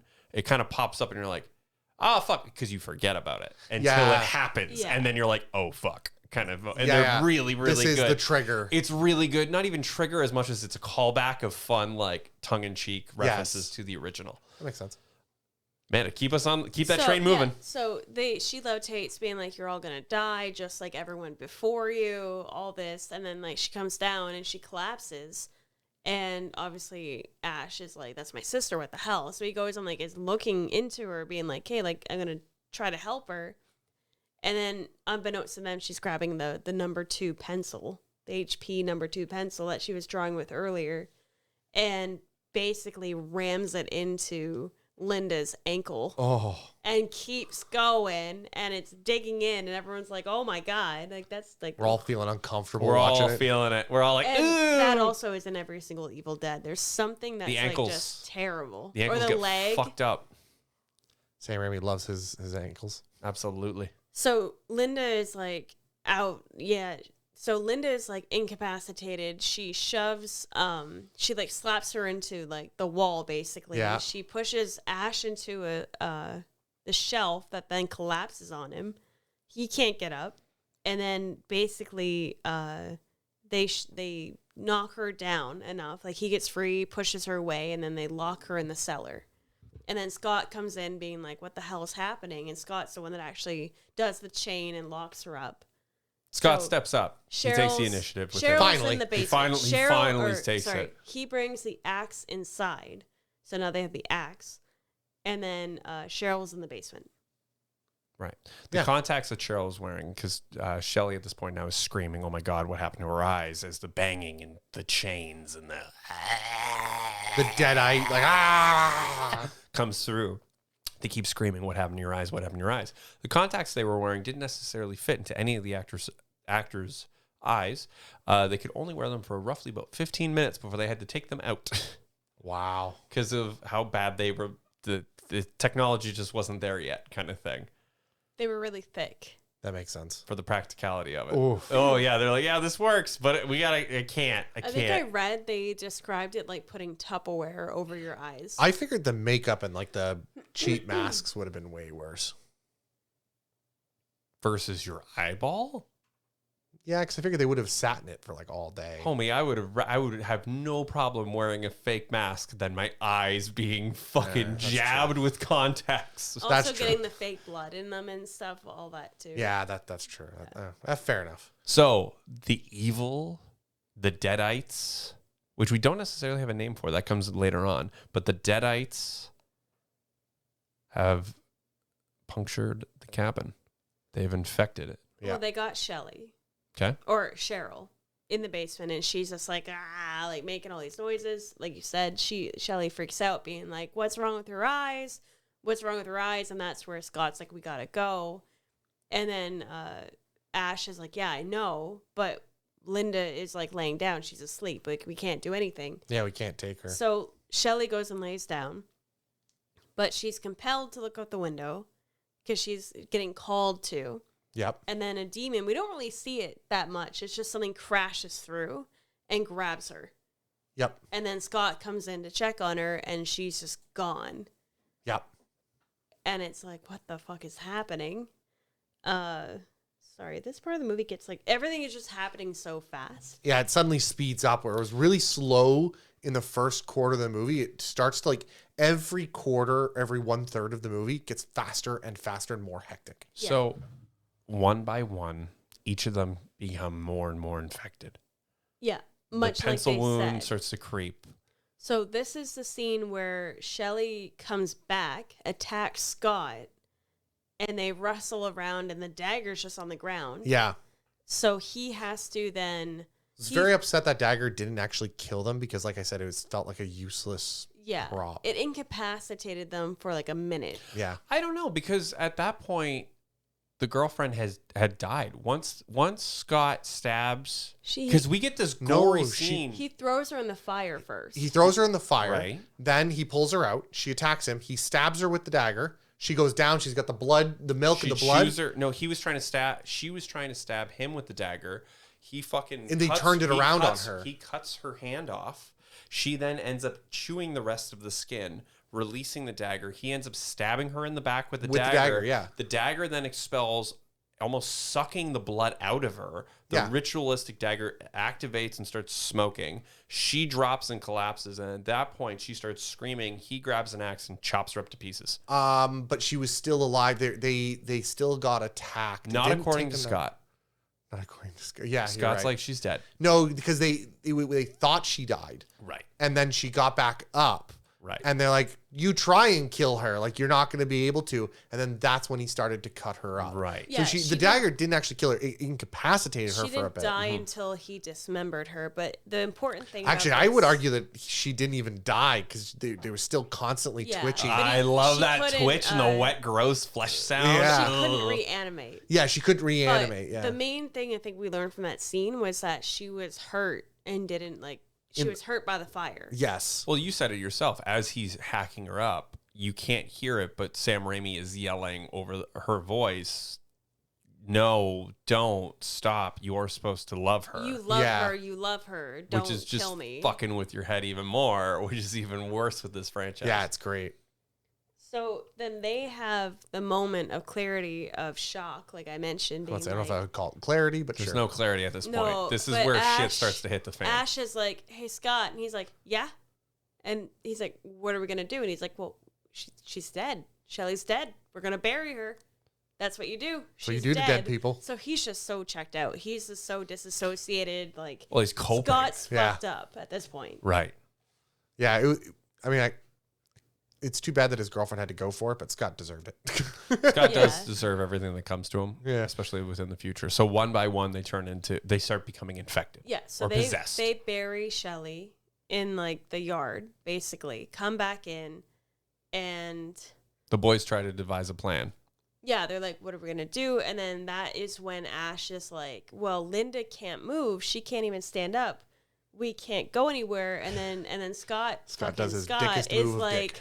"I don't care what happens to her. She's your girlfriend. You handle her." Sounds like an issue. Yeah, and then Fucking out of here, dog. then he leaves with the flashlight, Yeah. and then Ash is left alone now with Cheryl in the cellar and Linda sleeping. Yes. And Yeah. then he hears a laughing. Oh no, he goes. No, in he and goes checks. to check. He goes to check on Linda. He goes to check on Linda. Lovely Linda. She's sleeping. He looks at her foot, and where the wound is from the pencil, just spider webs. Yeah. And then she like sits up and looks like a weird clown, like, you know. Clown. So we Deadite. get a lot of, not first year, but like, oh, you graduated film school. Yeah. What do you know? What did you like? What did you hold on to? character drama, noir, black and white, whatever. Stop motion is a big play to this movie. Oh yeah, they had a Right. lot of stop motion. Cheap effects can be done and dragged out, whether you down crank or up crank the camera. Yeah, There's a lot of standard effects that we look at now being like, huh, but also back then was like, God damn, look at that, right? Because you got to remember, you smoked 5 joints while you're watching this movie, kind of thing. they had some really good effects in this early part where you can tell they clearly just had the leg there. Yeah. Drew some markings on it. Took a shot. Drew some more markings on it. Don't move your leg. Don't move But your leg. not bad to lay there and just drink beer. And No, have somebody exactly. drawing And then on just you. someone Yeah, draws yeah. on your leg and just don't drink. For all we know, it wasn't even the actress's leg. Yeah, It was yeah, someone yeah. else's Yeah, leg exactly. that they did it in post somewhere For else. free. Yeah, exactly. So we can assume Scott's dead at this point. No, Scott leaves No. and comes back. Oh no, sorry, he comes back. So Linda wakes 'Cause up. Scott she's gets tree raped. possessed, and then he goes. He comes back at this point. He drags her. Yeah, he comes back. Sorry, I think he comes back first. He comes back, all bloody and bruised from the trees, Tree raped. saying like they won't let us leave. They know The they trees are won't let us stopping me. leave. They're alive. So he sits him down on the couch, and then that's when he goes to Linda. He comes back out. So and he's like, okay, so the way it plays out is actually Linda turns into a deadite. He backs up in panic. yeah. All the way to the front door and opens up the front door, ready to like turn Oh, and and run. that's when Scott comes. And then Scott does the Yeah, jump scare. His wrist broken. His wrist protruding out of his arm. Sitting there the entire time with his wrist onto his chest, and just Ash bleeding. shaking him. Yeah. Bleeding. And like, no, we're gonna get out of here. We're not all gonna die because Scott's like, we're all gonna die here. There's no way out. And he's like, we're not gonna die. We're not gonna die. Scott gives up hope and loses it. And Yeah. then Linda is in the doorway Yeah, she shows up as the doing creepy that little like clown. creepy little kid, like Giggle. laughing, just mocking him at this point. Yeah. Mocking him because they know he's screwed over. Yeah. And then they just sort of like devolve. He ends up, I think he takes out his girlfriend at this point. He hits her in the face a few times, telling her to like shut up because she's just antagonizing him. Yeah. He drags her outside. Hardcore pierces her with the dagger to neutralize her. Not yet. Yeah. Yeah, it was at this point. He stabs her. She fell back before- onto it. He kind of put it behind her and knocked No, her no, over. no, that's after. He drags her outside first. No. Closes the door. No. He drags her out to the shed, goes to pull out the chainsaw. No. You guys are missing. Okay. He drags her out. She's laughing. He shuts the door, goes to talk to Scott. When he's trying to give Scott water, That's the Scott scene. dies. Oh, yeah, right. And Yeah. then Cheryl starts up again. And then she's really banging on it. Fucking Cheryl starts up again. You and know then what I that's mean? that's when Linda comes back with the dagger to Right, get yeah, him. yeah. She sneaks in probably from the back door because the back door's still open. Correct. Okay. Yeah, so she comes in and gets him or tries to get him with the dagger, and he's fighting her off, and that's where she backs off, does like the dagger thing, comes back at him. He grabs it out of her hand, and that's where she falls on it. Great. Okay, fair enough. Yeah.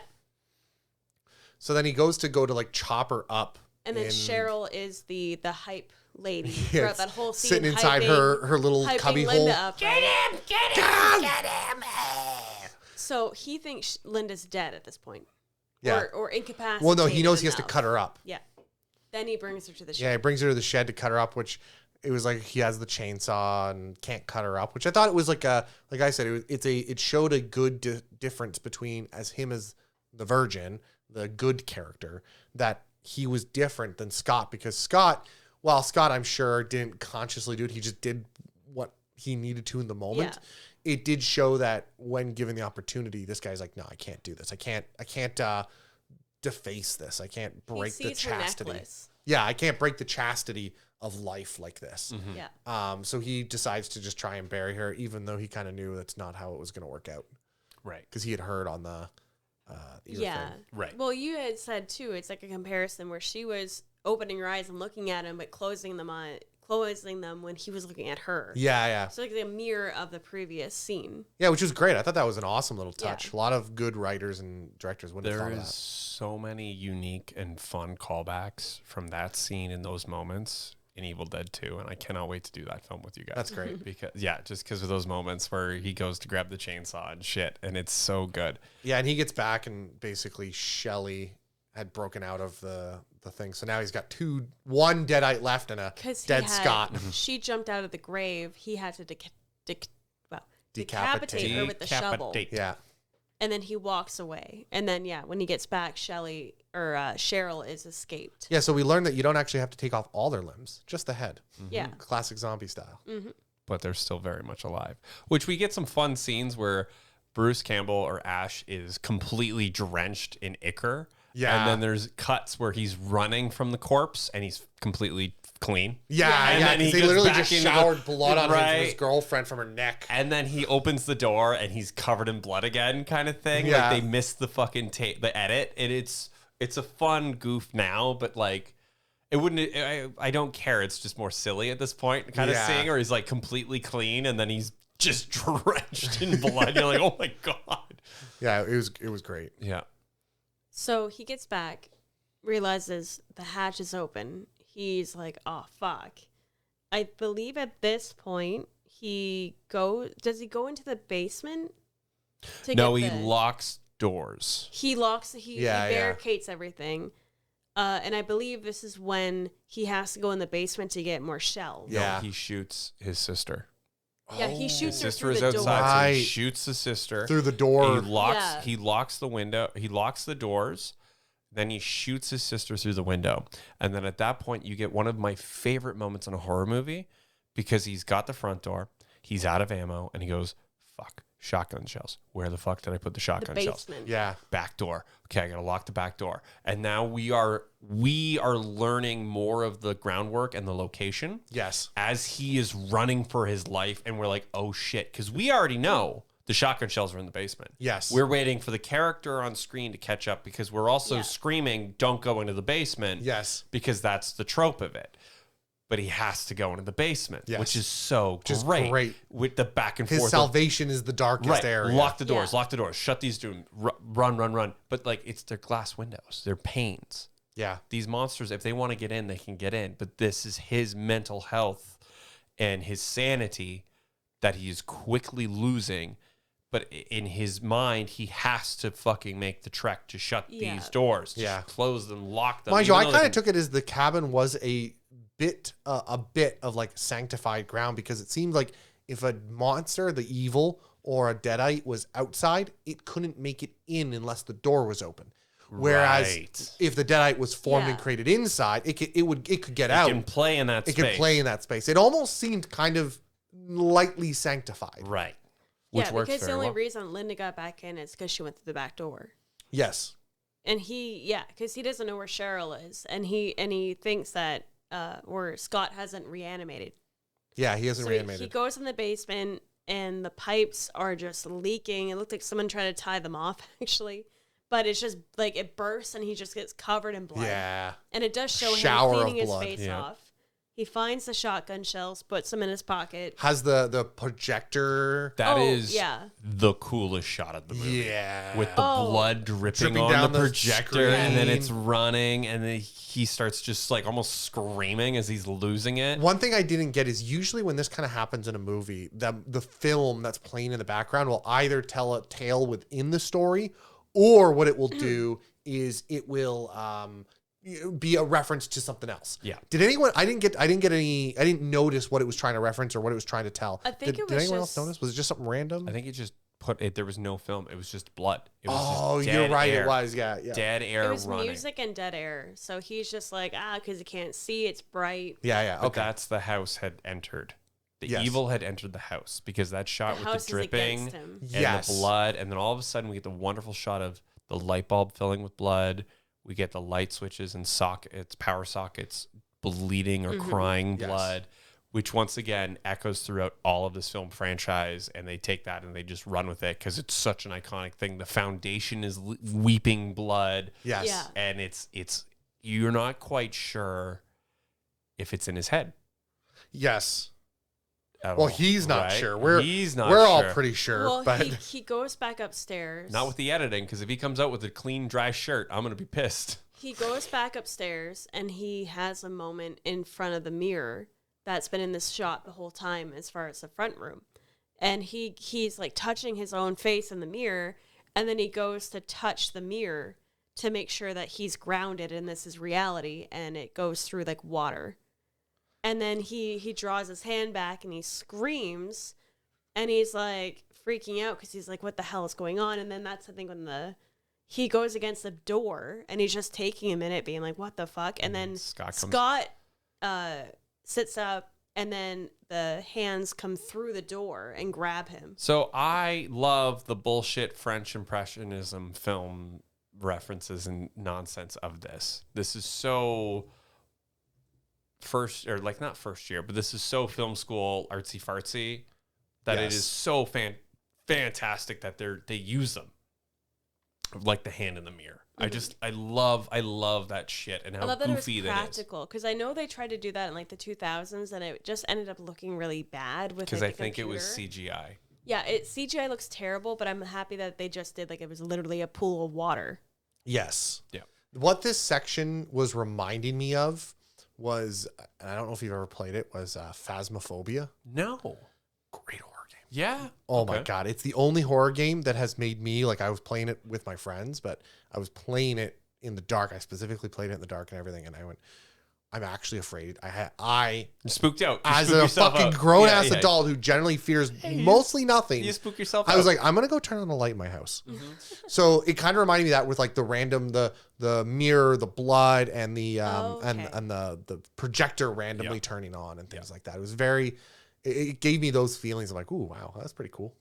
I love that. I love the hair standing. Yes, exactly. It was a good moment. I like that. I think that was one of my favorite moments of, you had talked about when we were watching it, how you felt it was going by very quickly and you couldn't keep track of. The end is very fast. Yeah, I kind of enjoyed that because to me it was fast, but that was because it gave me a feeling of anxiety because things were going so quick. I didn't feel like I could keep up. Yeah. And I'm like, where's it going to come from? What's going to happen? And it kind of gave us a sense of what's going on in Ash's head of this panic in this last minute. Yeah, because he had a few moments where he was losing it. Like when we didn't talk about it when Scott like died, and he was still sitting on the couch, and he's like, we're all going to get out of here. Like me, you. And then he started to say Shelly, but then he thought about Shelly being dismembered. And he's like, no, we're all going to get out of here. Like, don't you worry. Yeah. So you can tell like he was starting to lose it. And this is him actually like lost, being really delirious. And then that mirror was the moment where he went,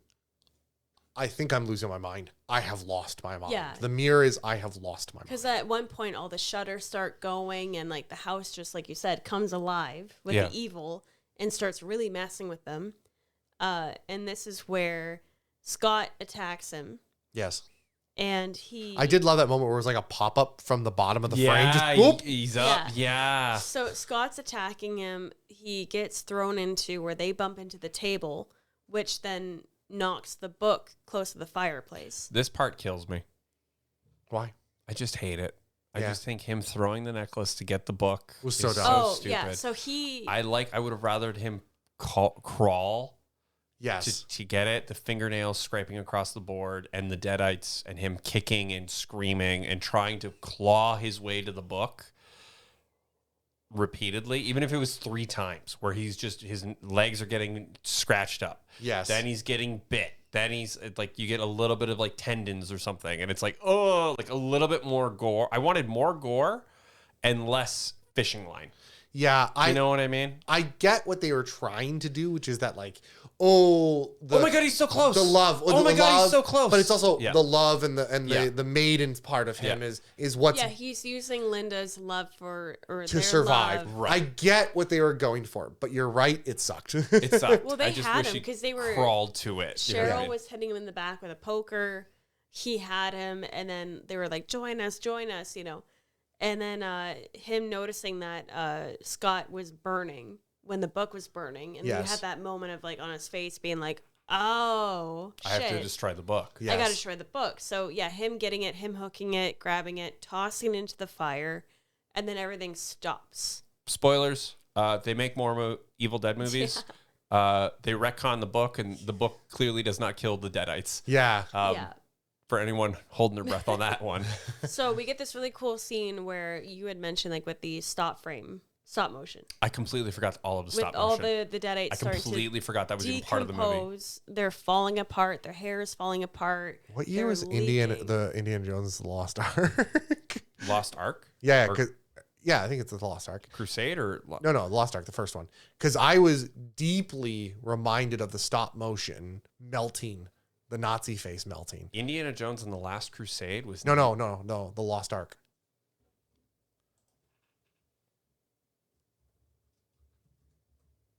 I mean, the Last Crusade did it too, but Lost Ark did it first. 81. Oh, wow. Same year. Same year, okay. Okay. So they are decomposing. It's showing a really cool. You know what that sounds like? Not to interrupt you. Maybe George Lucas and fucking Spielberg could come up with their own ideas. You know what I mean? Instead of Alfred Molina was in Lost Ark. God damn. Yeah. Raiders of the Lost Ark. Yeah, no shit. Raiders. So we get more of the milk coming out of the mouth, the porridge coming out of the sleeves. They're just decomposing, and Ash is just looking at everything horrified. And then all of a sudden, Cheryl kind of leans near him, and then just blood. And I don't know if they told him that was going to happen, because his like reaction of him yelling seemed really like surprised. There was something I noticed as well in that scene, which I didn't know what was going to happen next, was like there's literally two arms that burst from her torso. Yeah, on the both arms sides, come out. like demonic the arms. demons. And then one came from Scott's body as well. And I was like, oh my God, is there more to this fucking movie? There is. I think that was the last ditch effort of these actual like demon, like their forms trying to escape. Yeah. But then because the book was burned, they had no power. Yeah, it didn't help them. No, it was a decent ending. And then he just sort of is traumatized. Well, he walks He's out. just looking around. He gets up. He's like, okay. Well, I guess I'm just going to walk away now. He goes out the front door, closes the door, walks about 5 feet. And then the evil just And then travels the whole way from the back of the cabin, all the way from the forest, through the back of the cabin, through the cabin, and then hits him, like, and he goes, ah! got the last like scare face, which is a great ending. So And then that was The Evil Dead. Raimi only intended to make one movie. Oh, sure. But obviously it was shopped around and shown quite a bit, and everybody loved it.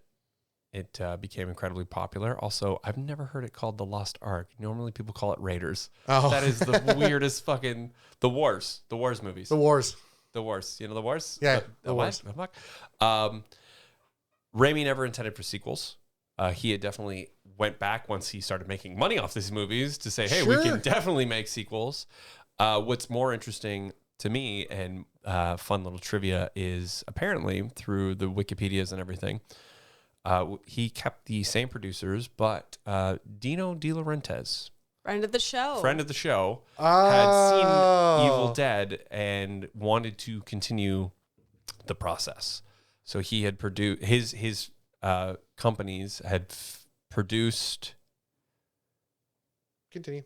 or at least helped distribute the second one and fund the Army of Darkness. Got it. Originally, the second film was going to be Army of Darkness, but the studio wanted to remake the first one and make it bump it up a bit. De Laurentiis was like, "Hey, we have to bump this up," which is more, I think, interesting because I feel like we need to do a show on just on De Laurentiis in general, because he's kind of this weird this Italian producer who feels like he's grown up reading Conan and pulp adventure and even like Tales from the Crypt. Yeah, he's got And his it's just hands in a lot. A lot of stuff the show has done, and like not intentionally. Like we just kind of accidentally keep falling into this man's lap and being like, oh, this is a safe, warm, and secure space that's just continues to make weird, nerdy ass, fun, pulpy movies. He's also one of those guys where he doesn't get the name recognition that like Sam Raimi does. He doesn't get the director name recognition. Right. He just is on He's just there. a producer. And so no one really knows his name. Like I never know much about this guy until we started this podcast. Well, and Gordon, he's just fucking whoop, everything. Whoop, whoop, whoop. Like, well, okay, suddenly this guy's everywhere in my world. Right. And I never realized it. The GOAT. De Yeah. Laurentiis produced or helped fund But he's those Army of behind the Darkness. scene kind of guys. completely. He just wanted cool shit to watch. Yeah. And we appreciate you wherever you are, De Laurentiis. Amanda, thank you for doing much of the recap. and the It was plot. fun. I think the last time I did the plot was Barbarella back like the second episode or third episode we did. Sick. Way back. Well, awesome. You're welcome. Props and special effects. What stood out, folks? I think I need to the ending scene, like you said, where it starts from the forest and goes through. Yeah, That was Sam Raimi on a bike. that's fair. Wait, he went through the house on a bike? So I'm just imagining people had to open those doors for him at the right Nah, time. fuck that. He just went balls to the wall. No, somebody had to open the doors though. Otherwise, he would have smashed right into them. Or what they could have done is filmed it backwards and have the doors close behind him. And the bike was on the back. The camera's on the back. On the back of the bike, and he was riding away. Oh, I Maybe. like that. I would have if I was film directing, Yeah. I would have attempted it that way. Yeah. Whether or not that would work, I don't know, but it's one way of doing it. Granted, now when you think about how much film costs, and the artsy shit that they're trying to do, and the fact that they were dealing with like an over-the-shoulder camera Yeah. with the wheels, that's how they were able to get the angles. They would just turn it and shit. Yep. You could see why this movie was, or you could see why they blew through the budget. Oh yeah. The fact that they're like, hey, they got too stoned in this one scene and we had to completely refilm it. Yeah. That's a write-off. That's And that's a money. whole day because That's they're a high for a whole- long time. Well, That's a what was whole it? It was day, 12 and you weeks. can't do anything with that fucking film. Yep. That's a waste. That's cash. It was 12 weeks of filming or Right. production. Well, that's even why Actually like longer than I thought. Campbell himself had to like fucking mortgage his house Yeah. to try to get this film done because they kept screwing up. A lot of the effects, a lot of the Looney Tunes ass Bugs Bunny moments of Bruce getting tossed around, he does his own stunts. Sure. Raimi kind of beats the shit out of his friend here, and they continue. And you see that even in Evil Dead 2, where I snorted on that one. There's a moment where he opens the door, and there is like 30 plates in the cabinet, and he just fucking breaks every single plate off his head, kind Yeah. of thing. And that's where you get more into the Three Stooges comedy aspect of it. We're not going to do props and special effects because this movie I feel screams like and we've stuff. already talked about a lot. We're gonna necessarily. I've already said the Necronomicon. Well, no, but I mean, obviously that's eyebrows besides Ash his Williams' unibrow. unibrow. But Yeah. we'll get to Oh, that. wow. We'll get no, guys. We have a show to do. Please reserve your comments and your, you know, what I'll ask, because we'll talk about the dagger and everything like that. Sure. Yada yada yada. Does this film, even though it's been remade? And we know that it's been remade, and we know that it has a lasting impression, and then it has gone on to this legacy of this Evil Dead and the concept of teenagers getting stoned in the woods and terrible things happen. Does it hold up? No. I think the tree scene kind of makes it not hold up. It's more than that, but yes. Yeah. That is That's a definitely a big large one. factor. Because recent movies, they haven't really added a lot of that like shock factor with like sexual violence. There's a That they lot used of to? violence towards women in this film. Up until like the Halloween remake, they haven't really done it in the last like I want to say like 5 to 10 years. They've really backed away from like the using the woman as like the trope. Yeah. I think there's two aspects here. Okay. One, you're exactly right. That is a large factor, probably the largest. Yeah. But the other factor is, and I can't tell if that's because of there's two, actually, I guess there's two extra ones. One, because other movies have come out Okay, that use the same formula, sure. they have done it better. There are movies that are newer that have done Oh it better. yeah, So therefore, it's already weak on that aspect. Even though it may have been a pioneer in it, yeah. it doesn't really matter if we're talking about holding it up, right? We're not talking about it at its time. We're talking about it now. Then the other factor is probably because this one's probably more because of the cost. The effects are just rough for the time. I'm sure they were amazing. They are what you could do. They are what you could do. And Right. considering this was the 81 and they had similar graphics as, Raiders of the Lost Ark that came out in the same year. Holy shit, for a lot less budget. That's impressive. Right. So I still give them credit, but it doesn't, unlike Raiders of the Lost Ark holds up to today. Right. This one doesn't. The oatmeal, like it just The doesn't. budget though on that is like quadruple. Well, that's my versus point. Thing, I right? think and that's it's where it's budget. a studio backing it versus 12 people. Yeah, and that's my point is I think 12 the budget, people made this movie. You know what I mean? that's my Like, point is the yeah. budget I think is Yeah. what makes it not hold up to today. Right. I think that's a huge factor. That's fair. As an indie film, it's a fun indie film to watch. Right. But Evil Dead 2 is definitely where they polished it. Evil Dead 2 holds up. I don't know if this one holds up at the same. I think that's the interesting concept of it, Yeah. of like if you take any director, or not even director, but any movie, Mm-hmm. and it's the argument of a remake versus the original. Yeah. And whether it warrants a remake, whether it deserves a remake, whether it needs one. Mm-hmm. I think the concept that everybody in the game or Hollywood or even these studio executives and stuff had seen this and went, there is something here, but it definitely needs I'm very white. I am very, yeah. Oh, We're going to the sun is starting. I got to fix that. It's all good. Trust That's what me. I've been noticing the whole time. Episode, Like, I am. You are not that I am pale. powder. I am powder white, baby. You are in the window. And Dracula's the sun is getting coming married out. this month. So my thought being like, there are bones. There's a foundation. There is a story here. There is a concept. These boys and women can pull off a narrative, but as it leads with the studio backing and money and it blossoming into a bigger project, yeah, I think it doesn't hold up either. I'm glad we at least agree on that, because usually we have a lot of different opinions on a lot of No, stuff. this movie does not hold up. Yeah. I love it. I'll I'll get to the final thoughts and review kind of thing Yeah. of it, but I'm trying to segment my the thoughts. my thesis here, or my breakdown paper. But like, I think just the concept of like 12 people making this versus Raiders of the Lost Ark, and just the concept of like, okay, we're sitting there going, Texas Chainsaw Massacre came out in 1974. Well, of course they're going to show a chainsaw and knives and all of these work tools and skeletons and. But this is what I mean by I think this movie is a great resume, because it shows how Raimi can do a lot on a little. 1,000%. I think that's what it is. 1,000%. That's really what this movie Does shows he keep off. it up to safety code? Fuck no. No. Fuck no. And we see that in the future stuff where it's like, yeah. But yeah. We going to the eyebrows?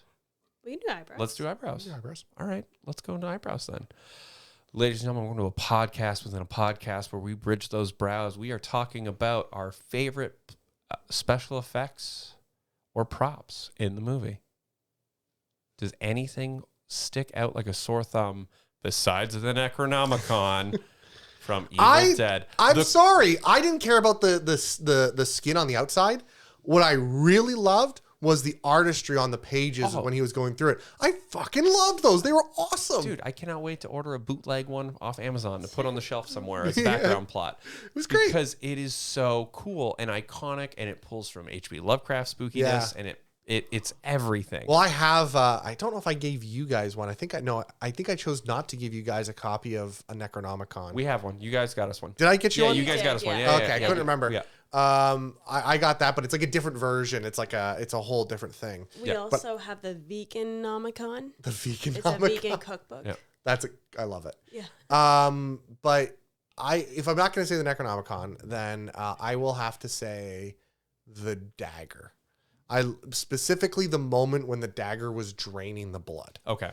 The dagger was like, oh, that's a really cool prop. Yeah. But the moment it started, bleeding out the eyes in its mouth when it was stabbed into the deadite, that was rad. Yeah. I It's love just that. cool shit. It's Yeah. we're going to get to you. I'm so sorry.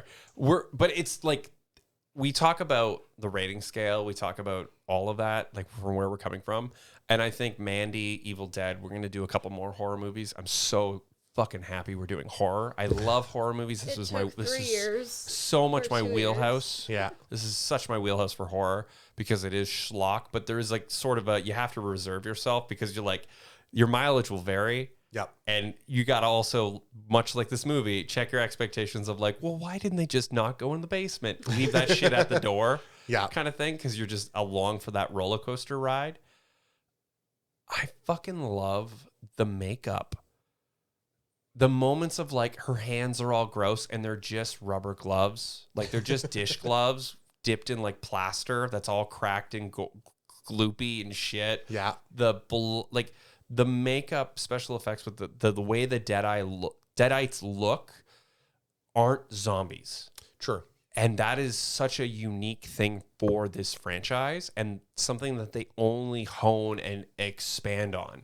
Whether the white eyes that are still bloodshot and the elongated, sort of stretched, almost sculpted, like molded with clay, special effects features. I was reminded of The Exorcist. So I think they took that inspiration because The Exorcist was out before this. Oh, yeah, totally. That was in the 70s. Yeah.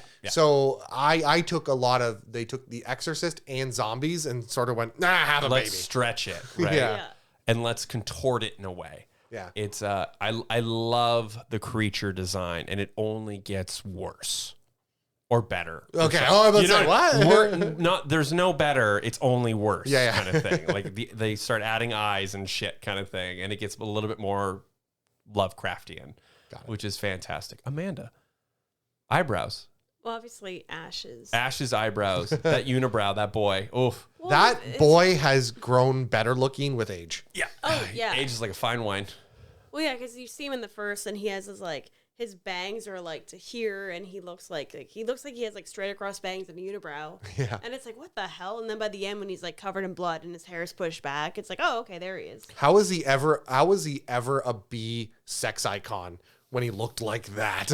Oh, I know, my right? guy, look at the fucking poster for Army of Darkness where they painted where he's the like- multiple abs on him. but that's and what I mean, like, no, he went doesn't from- have that. He went from this guy, which in this movie he was, as far as I'm just gonna straight flat out, he was ugly as a dude. Yeah, he's a normal guy. He was a normal he's an guy. every guy. Yeah, he's not a B movie sex icon. Yeah. Whereas once they get him to, by the time 3, he is a male sex icon. Yeah. So it's like, how did they get this guy from that They guy? totally changed his character because he was the quiet, nice guy, and they turned him kind of into like the douchey character that everyone likes in a way. Yeah. Like, oh, like the S-smart employee. Yeah. Like, what happened? Shop smart. Shop S-smart. Yeah. Yeah. I liked just having like Scott's, like they did a really good job on like Scott's like broken wrist. And just how the beat up gore. Scott The looked. gore. Yeah, The the gore. gore in general, they did a really that just broke me. That bone sticking out of the wrist, that's a good one. or like her jamming the pencil into the fake foot. Yeah, we all jumped. We all kind of went, no, Yeah, no, like, ow. so We all felt it. not so much like the Deadites are great, but just the body horror, they Yeah. did really good. Yeah, that you're right. They did a good job, especially on their budget. Because they get worse and worse throughout the movies, but like, yeah. I mean, Or Well, better. it's in the trailer. I think I can talk about it, but the remake, the girl licks a box cutter. Yeah. Oh, it's awful. It's awful. It's awful. Dude, it's awful. And Cheese it's so grater good. to the Like leg. the cheese grater. Like you literally are like it's the like Final Destination, but for body horror. and for everyday objects. yeah. You want to elicit a reaction Everyday- from me? Body horror is the way to go. Everyday objects. It's so Evil Dead because Or you're the just like shower Oh. in the remake, the shower glass, where they like, yeah, it's have you seen the remake? No. we'll get there when we The get there. actress almost quit because of how much blood was at the end. See, the reason Saw is so impactful to me is because body horror is a thing, and Saw is all about body horror. The first one's great. The rest of them sort of taper out. I like the second one. I like the second one too. Yeah. I would say the trilogy works really well. But Agreed. yeah, I would just say any of the body I wish horror, they stopped did then. what they did well with this was plot and just really good at making things look real. Yeah. Yeah. Well, for what they could with it, right? Yeah. But yeah, For the dollar. for the dollar. Yeah. Fantastic. Does it hold up? Fans, friends. Oh no, we already went through that. We already went through Obviously, that. it holds up. It's still going. Well, yeah, obviously it lasted kind of thing, right? It has a lasting impression. So I want to go around the table one more time with final thoughts. I will start Okay. this one Please do. because you narrated, and Adam, this is your technically first viewing. Yeah. I fucking love this movie. I love this movie. It isn't great, but it's wonderful. You know what I mean? It has the charm. It has the whimsy. It has a lot of bumps along the road. It is not perfect. It is not my favorite Evil Dead film. Mm-hmm. Army of Darkness is really great. I like Evil Dead 2 a lot better, and I like the remake almost even more. Interesting. Just because of what they set up in It this shows one, the kitchen. it There shows is the a kitchen. kitchen in the cabin. Oh my god. I find Evil Dead 2 is a little bit more slapsticky Three Stooges, which is fine, but it's a lot more fun of a movie. The remake leans more into the gore. Got it. Where this just initially sets up here are the rules of the world, here are the Deadites, here's the concept of H.P. Lovecraft's Necronomicon. Ladies and gentlemen, H.P. Lovecraft was a huge racist and a piece of shit, but his works have inspired countless generations and horror fanatics along the way. Yep. Take He it with a changed grain the of face salt. of horror. Once again, take it with a grain of salt. I don't necessarily like the tree rape scene, even though it is creative and awful. Yeah. I find it cheap, but not necessarily to the story, but also what was going to happen to her. I think it was a way to not get banned, because I could have seen them being like, yeah, there's a demon that comes out and rapes her. It's like, well, no, that's how you don't get the movie made. What you can't else show can it in we this do? country. I think trees Right. are trees. It's like the octopus tentacle thing in Japanese manga. That's how they skirt through the censorship. Right. I don't necessarily atone for any rape in movies, nor do I use rape as a plot device, looking at you, J.R.R. Martin. But it's sort of, unfortunately, and I'm biting my tongue on this one, but it sort of works in this movie.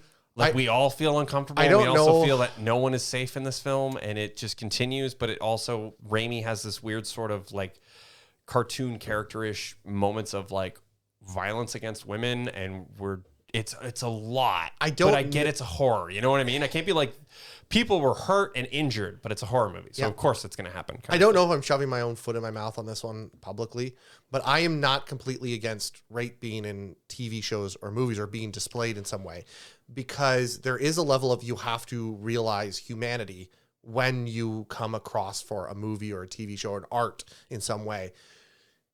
But it's one of those things where it's like a swear word in reality. You have to use it very accurately and very correctly for the right response. You can't just use it for, look where we want to show it. And it has show to have why purpose. it's bad. Exactly. Not it's cheap and we did it kind of thing. There's not because we kind of almost want to half make a porn. well, there's a moment even in the remake of Wes Craven's Hills Have Eyes. Oh, never mind. Where there's a rape scene. Okay. And it is just in the beginning of the movie. And I you're kind won't of like, watch it again just because of that scene. it's just kind It's of that brutal. Same with the Halloween remake. It's like, it's not needed. There's other ways that you could have shown that the bad guy is not that bad of a guy because of that guy doing that to the girl. You know what I mean? the Halloween remake, Rob Zombie's Halloween stuff. Yeah. It isn't as, in my opinion, not yours. We can differentiate. It's not as bad as Hills Have Eyes. That's what I was going to say. In Hills Have Eyes, it's just a rape scene. It's bad. And you're like, what the fuck? This doesn't, like, it doesn't further the plot. It's just we are taking It's a shock power. factor. It's exactly. It doesn't have something to say or a purpose. It's just Right. there to... There's no reason where the Halloween, it does show that Mike Myers isn't that bad because he saves her and doesn't kill her. He kills the guys, right? So it's like, but it's still using the woman as a tool to show that. Yeah. Yeah, it's a vehicle for plot device. Yeah. Instead of. But that's the Plot mid itself. 2000s. I'm not 100% evil. I'm just 90% evil. Yeah, and it's like, it's still not, I don't know. I think the thing with Halloween, we're getting, okay, here we go, folks. Welcome to Raised by Spoilers. I think with Halloween itself and the zombie one is it is the initiative, it is the initial, he breaks out of fucking the insane asylum to stop the rapist orderly that beats the shit out of him. He hears what's happening. He hears what's happening, and this guy has been like harassing him for countless years or whatever, and finally is like rips the door off the wall, walks down the hall, and kills the rapist, and then just escapes. Yeah. And it's like, it's more of the look at this juggernaut monolith, or like almost like the Goliath. Yep. Like how Nicolas Cage becomes in Mandy. Yep. And that's the thing with Mandy, where everybody kind of took a deep breath, where it's like, there was no rape scene. Yes. They just throw her on a fire and beat her. Could have been, but they didn't. Definitely imply that there they might show have been the aftermath of what happened. They didn't need to show it. right. Yes. Yeah. They can still elicit the emotion. Yeah. As far as the rape scene in Halloween, the Rob Zombie version, the first one, we have only watched the unrated version. Oh, is that what that was? And and there isn't ever actually a rape. It is the setup to a rape. No, it shows it. Does it? Yeah. Oh, it's been a bit. No, it Hills does. Have Eyes, it's a rape scene. Oh. And you're like, and you're meant to feel uncomfortable. Sure. And the whole thing is they are taking the power away from the protagonists against the antagonists. Got it. And it is awful. And then there is no, like, it doesn't further the plot in any way. It needs to have a purpose. It's just awful. But also within Hills Have Eyes, we're going to spoil Hills Have Eyes for a bit. For those of you who don't want to listen to this, and we're sorry for talking so much about rape and within the story contracts and was stuff. in this movie. It is, and it is kind of relative. Not the original, but the remake of it. These people that were living on the New Mexico border where the Oppenheimer tests were taking place. They're radioactive. They're radioactive like inbred mutants. mutants. And they kidnap women to further their community. Like Mad Max. Okay, yeah, sure. I So don't know anything about this movie. No. That's But what like this is. that's the whole crux of Hills Have Eyes. Is they just abduct, they lay booby traps on the There's highway. one gas station and they control it in the desert. They lay booby traps on the Classic highway, horror and it's setup. like, oh, there's a family of people driving across the United States camping or whatever, and we're gonna abduct the 3 children because they will one day bear our it's children. not a great. It's just cringy. That is pretty. Yeah. It's not. I've seen it great. once, and I was just like, the whole time. I'm like, I am not okay with it. And then it turns into like a revenge plot oh, they get torture what's porn coming to them, though. kind of thing. Like, yeah. Yeah, But it's- still, it's like, ugh. So it's good to see horror this way, where they don't take it too far. Okay. Except for like that happened. I but think it just didn't need to happen at it all. could've I don't. been I don't more- think it set the scenario. Like they Yeah. could have just shown physical violence and the trees lashing out at her and cutting her. Like what they Yeah. did They with didn't Scott. need to show Yeah. the rape. I thought it was just pointlessly too far. But So- that's also 1981. Yeah. And it was like, what's going to get people talking about I it. agree, but what we're doing is It we're is sitting here judging a movie on today's standards that's from the past. Yep. And I think the difference too is they left it in for shock value because you're right to talk about, right? The concept of even of this movie, like Raimi paid ambulance drivers to park out front of theaters for this movie Yeah. because they were like, oh, it's going to fuck you up. Get ready. Kind of thing. Just kind of like The Exorcist where people were walking out throwing up. or Yeah, getting yeah. sick. And they were really, really trying to lean into the shock value of it. Yeah. They wanted a film where everyone was talking about it. You're right. The rape thing, it doesn't need to be in it. And I think what's odd is that it is uniquely Evil Dead that has it. Okay. And it doesn't further the plot as well, but it does use it as a vehicle to show that characters, predominantly women characters, are infected by the evil Yeah. through sexual violence, Yep. which is awful.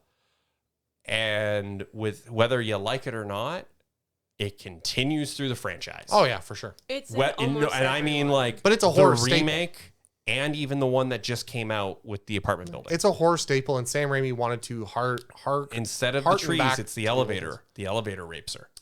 Oh, yeah, the cables. Yeah, nice. Yeah. They didn't Wow. show it, though.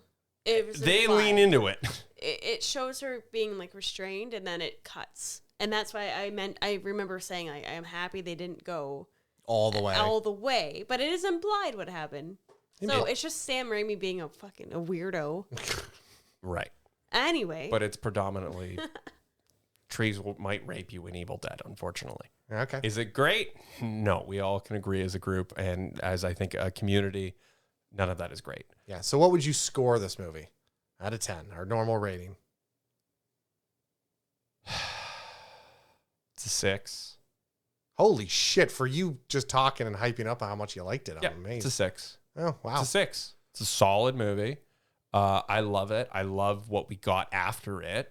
Mhm. I think I could rank them all right now, but I'm not going to because No, that's you'll have later. to listen to another show. Oh. But I honestly think that it's a 6. It like on a good day, because for me, we all even talked about this on the way in. Like it feels more like a summer movie. The fact that they shot this in the fall sort of feels out of order because like summer break from college, let's go rent a cabin and camp, and then all of a sudden shit hits the fan would have been more than it is like a Halloween, let's watch Evil Dead kind of thing. Yeah. It could be like reading week. It could have been reading week. Who knows? Or there for the weekend. Or like their Thanksgiving, right? But they didn't lead into that for the plot wise at all. Yeah, it's a 6.65, but like it's 6. I appreciate it. I love where we're going with Evil Dead. But it isn't a great movie. It isn't I mean, fuck, it is doing like at the time. The problem is we're back to like Alien, where it's like it's not doing anything new because it's invented the new. Because it invented the new. It invented the new, and it started this franchise kind of thing. What I will simply say is it is 6.65. I can't necessarily level on where I would land on that. Okay. On a good day, it's a 6.5, maybe a 7, but realistically, it's a 6. It is definitely in the watching order. It is definitely a must-watch, even just because the way Evil Dead 2 starts is it explains everything. Got it. Because Evil Dead 2 starts and Ash is literally out front of that cabin. Oh, interesting. Like, that's where we're going kind of thing. It is important as a film. It is important as a film in history of horror. And it is important as a film within the indie scene and you can go fucking make a movie. Yeah. It has definitely inspired films and it has definitely had a lasting legacy, whether it is cult or not cult or good or bad kind of thing. But that's where I land on Evil Dead. I appreciate Evil Dead. I love Evil Dead. It's wonderful. In fact, I like it better than like a Freddy or a Jason or or even a Michael Myers kind of thing. Yep. I think this is a lot more. This gets silly and scary, right? Yep, that's it's fair. not just he's unstoppable and we can't do anything to kill this guy, or it's an entity. You know what I mean? It's not Exorcist. It's not the devil. Yeah. We're not trying to fight God. It's just we're having a laugh and we're hiding our eyes to the gore. Yeah. But we want to watch it still, but we're hiding our eyes to the gore, even though it looks like strawberry jam. Yes. Like that's what's special about Evil Dead. It's not such realistic gore that it stops you and really truly makes you want to vomit, but it is a spectacle. It is exactly. It's a spectacle. Yeah. Amanda. I will go back and watch this movie like I think I've watched it in total maybe like less than 10 times, but I've definitely watched Evil Dead 2 more. But I appreciate where this is coming from, and I appreciate Evil Dead 2 more knowing that this is like where they started with it. Like knowing that this is what created the whole franchise is amazing what they can do. Like I said in the beginning, with such a low budget. Like they had to make their own rigs. They were using branches. They were using logs. They were using bicycles. Like you said, him on a low budget is insane what they can accomplish. And it really shows they were so like resourceful and versatile with what they came up with to do. And also having like a killer plot. I mean, the problem though is you lead into safety issues, right? Because Raimi's bad for. Oh yeah. Is it cheaper to buy pig blood or make fake blood? Because Raimi will just go, we don't have the budget. We're just going to throw a gallon of pig blood at you. Yeah. And it's like, ugh, I don't know if you can do that anymore. You know what I mean? Like he's on record saying that he enjoyed when people got hurt. Like I think one of the scenes where Ash was running and he fell, he hurt his leg really bad. When it's real. And then he kept poking at it. Like literally poking at his wound with a stick because he thought it was like great that he actually like got hurt. This is good acting. It's gonna look real. Yeah, it's gonna when you're not acting, that's the best acting. That's Sam Raimi's own issues, so right? That's why everyone got sick. Yeah, because people were actually getting hurt. But I do appreciate it. I like the indie-ness of it. I do like this is the one true indie movie that he's done, other than the Super 8 films that he's worked on. Yes, but the biggest indie film he did before he did get big and become like the director he is now. But I really do like this one. It's a lot different, but I do like it that it doesn't have all the bells and whistles that I'm used to seeing. That makes sense. So what would you rate it? I don't know. It's also nice seeing Ash as a nice guy. before he got like corrupted and became kind of the macho 80s action. the action sort of an hero. anarchist action hero. Yeah. Yeah. I would probably rate it similar. Yeah, like a 6.5, 7. That makes I sense. think 7 would be the highest because there is issues with it. And if he would have had like just like maybe a couple 100,000 more, like if he did this with an actual budget, but that's where we get Evil Dead 2. Right. So you can see where he's stretching his legs, and then he did it enough That makes that sense. he was able to remake it, still keep the integrity of the story, but get it to where he wanted it. Got it. Yeah. Yeah, and like for me, Evil Dead jumps probably 2 points. Like Evil Dead 2 jumps 2 points because of Evil the Dead budget 2 and the would story. probably Like be they an condense it. They just crock pot it. They just cook it down Yeah. to its core and then get fucking goofy Well, with what it. I don't like is they get rid of the soft moments I was talking about. Like the That's quiet the problem. moments get cut in Evil Dead 2 for action, and we got to keep it going. And Yeah, they're the- not upset. The moments that people, make the action moments feel more intense because you've had yeah, the quiet because you moments. feel for the characters. You get to know all the characters before they start dying, and you do feel an emotion. Where the second one, it's like, oh, they just die. Okay, move on. That So makes sense. it also, like Evil Dead 2 and the rest of the franchise, almost gets more teenage boy. Yeah. Adolescent Yeah. gore, adolescent like tough guy, adolescent tits, adolescent sure, like, yeah. not There's adolescent definitely tits, more but sex appeal in the yeah, This is my boomstick. Yeah, like there's a little trying bit more to be cool. Yeah, trying and to there's be more cool. sex Yeah. in Yeah. the second one, I think. Like, there's more like sexual tension. There's more like, oh, baby, we're just here and just live in the moment, right? right. Yeah, Where leaning into he's the like camp. really sweet in this one. That's it. So, yeah. I'm interested in seeing his character later on. Yeah, the Because art. We'll you're right. watch I always Evil felt Dead it 2, weird. Like yeah. this character, to me, it kind of made sense to see this character turn into the Army of Darkness character. Because yeah, they're so different. One's the nerd and one's the jock. Yeah. And to me, that kind of made sense because I haven't seen the in between now. Okay, yeah. And so it does kind of make sense to me. Is like, listen, this guy's been through a lot. At some point, you just have to put up like A emotional shell to protect yourself against the insanity and the number of people you've lost. So Yeah. they lean into all of that in the TV show. Oh, that makes sense. Yeah. And it's fucking as bad as the movies you'd think they'd be. Like they purposely made the Ash versus the Evil Dead Yeah. TV show. I think it's all on Netflix or you can find it online. Leans into the what happens when he's shell shocked, has PTSD, is an alcoholic, has to take fucking gas station dick pills. And he's not a real hero, so he doesn't get the And money. he's not a real hero and still lives in a trailer in Detroit somewhere on like 8 Mile or whatever. And they just lean into like, he saved the world and no one gives a shit kind of thing. Yeah. And it's so tongue in cheek, but they know what they're doing with it. And That it's makes sense. Lucy Lawless is in it and it's fucking great. Adam, before we get your rating, review, and recap of everything of why you hated this movie, I want to just tell you this. If this movie didn't crawl, we wouldn't have your favorite Nickelback song from the Spider-Man 1 soundtrack. Which one is that? A hero will save Oh, us. We wouldn't God. have Not that gonna banger save without Sam Raimi's Evil Dead 1 crawl, okay? So I need you to just consider, the aftermath of Whoa. the Spider-Man, true impact of this movie. the impact of this movie. Toby Maguire as Spider-Man. No. Right. None Of those pieces, none of those V for Vendetta Wait, dominoes Bruce would have Campbell went. was also in Spider-Man. He was was, going yeah. to play Mysterio. Yeah. Oh, that would have been amazing. Yep. of. He was going to be Mysterio. Adam, right. what the fuck did you think of Evil Dead? So again, like you said, this is kind of one of those alien things. So here's the problem.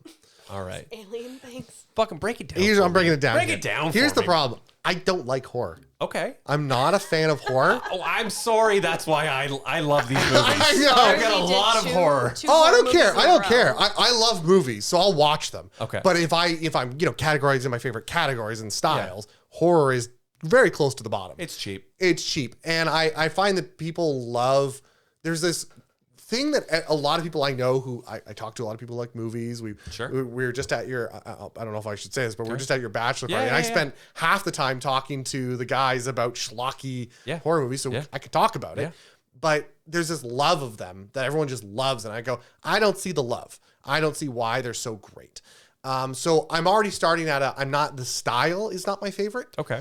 And then I go, okay, I think Sam Raimi is overhyped. Okay. I don't think he's as good as people say he is. Okay. Get fucked. What I will say is I think this movie what I will say is I think this movie was a great resume. Yeah. This was this guy who was very young, Yeah. showing that even at the age that he is, he had a very good technical grasp on movie making. I feel like this is when you lie on your resume. Yeah, And yeah. you get hired. Yeah, exactly. And you're like, oh, fuck, I have to put a movie together. Sam fucking Raimi has done that for his entire career, and they stopped asking for his resume a long time ago. He just keeps handing it in. That's the problem with fucking Sam Raimi. I'll tell you straight out right now. He's got a stack of them in the back of the fucking car, and he's just handing them out to people, okay? Yeah, that's exactly it. And so I feel like he showed a very good technical art on this one. There's a lot of great shots, a lot of great, and he did a good thing on a budget. As a movie, acting was bad. It took me out of it. I could not believe I wasn't invested in what was going on because the acting was bad. They're not actors. Oh, I get that. Yeah. I totally get that. But that doesn't make my experience any different. That's why you have actors, right? They couldn't afford them. They couldn't afford them. Some of the because of his cost wasn't really great. The story didn't make much sense to me, and that's fine. Like there was things that didn't make sense. Like, okay, what kind of wound? At what point do you become a deadite versus not? So my headcanon, I was disconnected from the movie the whole time. Doesn't get any better. I think they were... No, just in general. Doesn't get any better. No. That's the Evil Dead. I think they used his friends against him, and they knew they were going to get him in the end anyway. So they were toying with him. Sure, I get that, but why him? Why all this stuff? So what I'm saying is, He's best boy. because there was things that just didn't make sense, He's and Maiden. because of the cheapness and the bad acting, it disconnected me from the emotions of what was going on. Okay. And as a movie that's trying to do that, it failed. We made so many jokes throughout it. Sure. And this is not one of those movies like a Mario movie where jokes are, part of the fun. Yeah. This is supposed to be horror and I think it got the body horror right. Yeah. So it definitely got things right, but I don't think it was that good of a movie. So I'm actually rating it like a 5 and a 5.5. And the 0.5 is mostly because I give it I honor. Did you have fun watching it?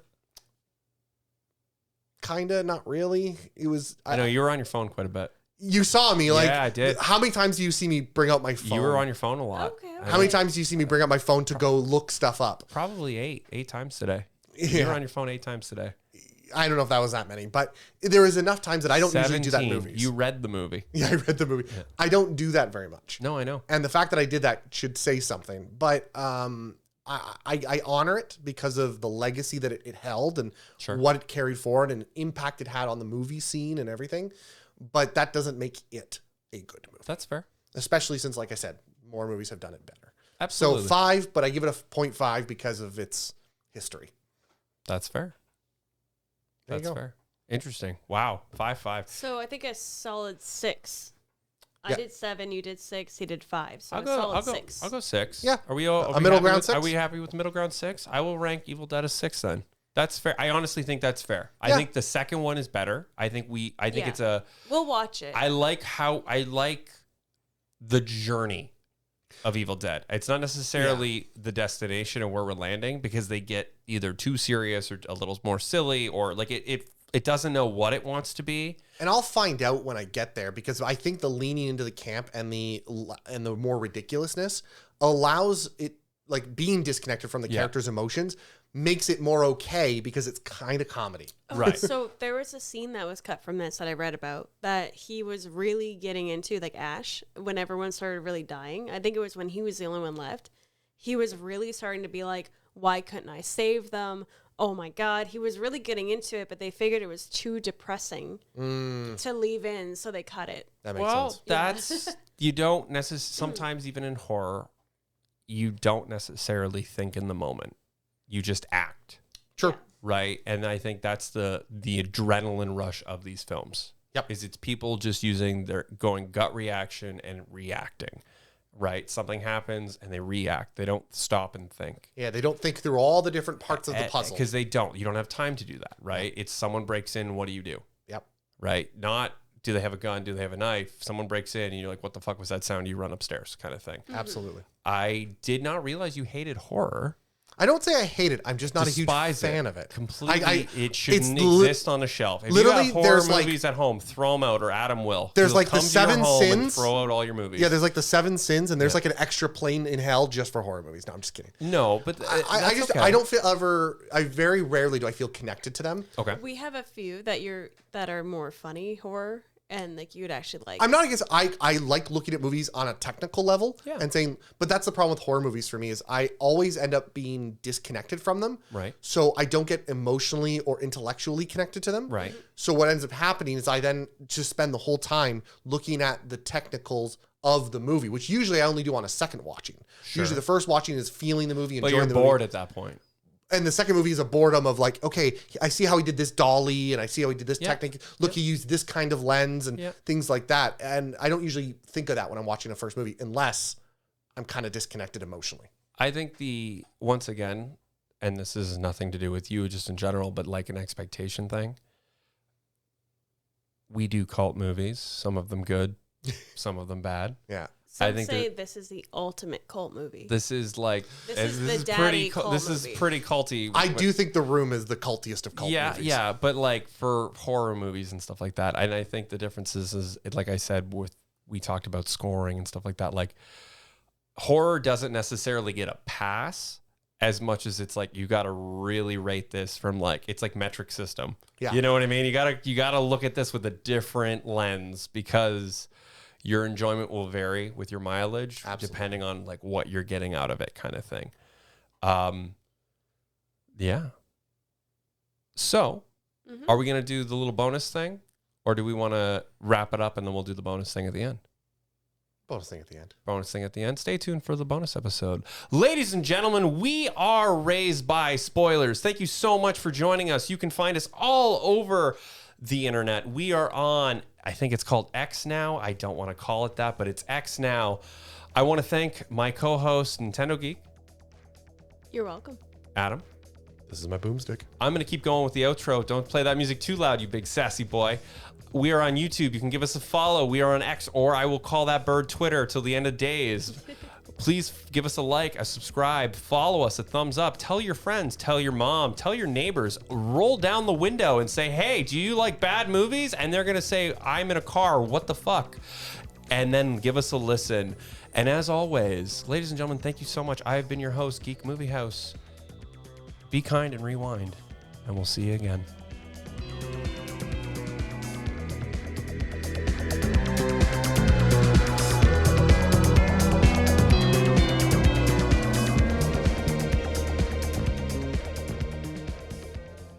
Join us for a very special episode of Raised by Spoilers coming out on Halloween.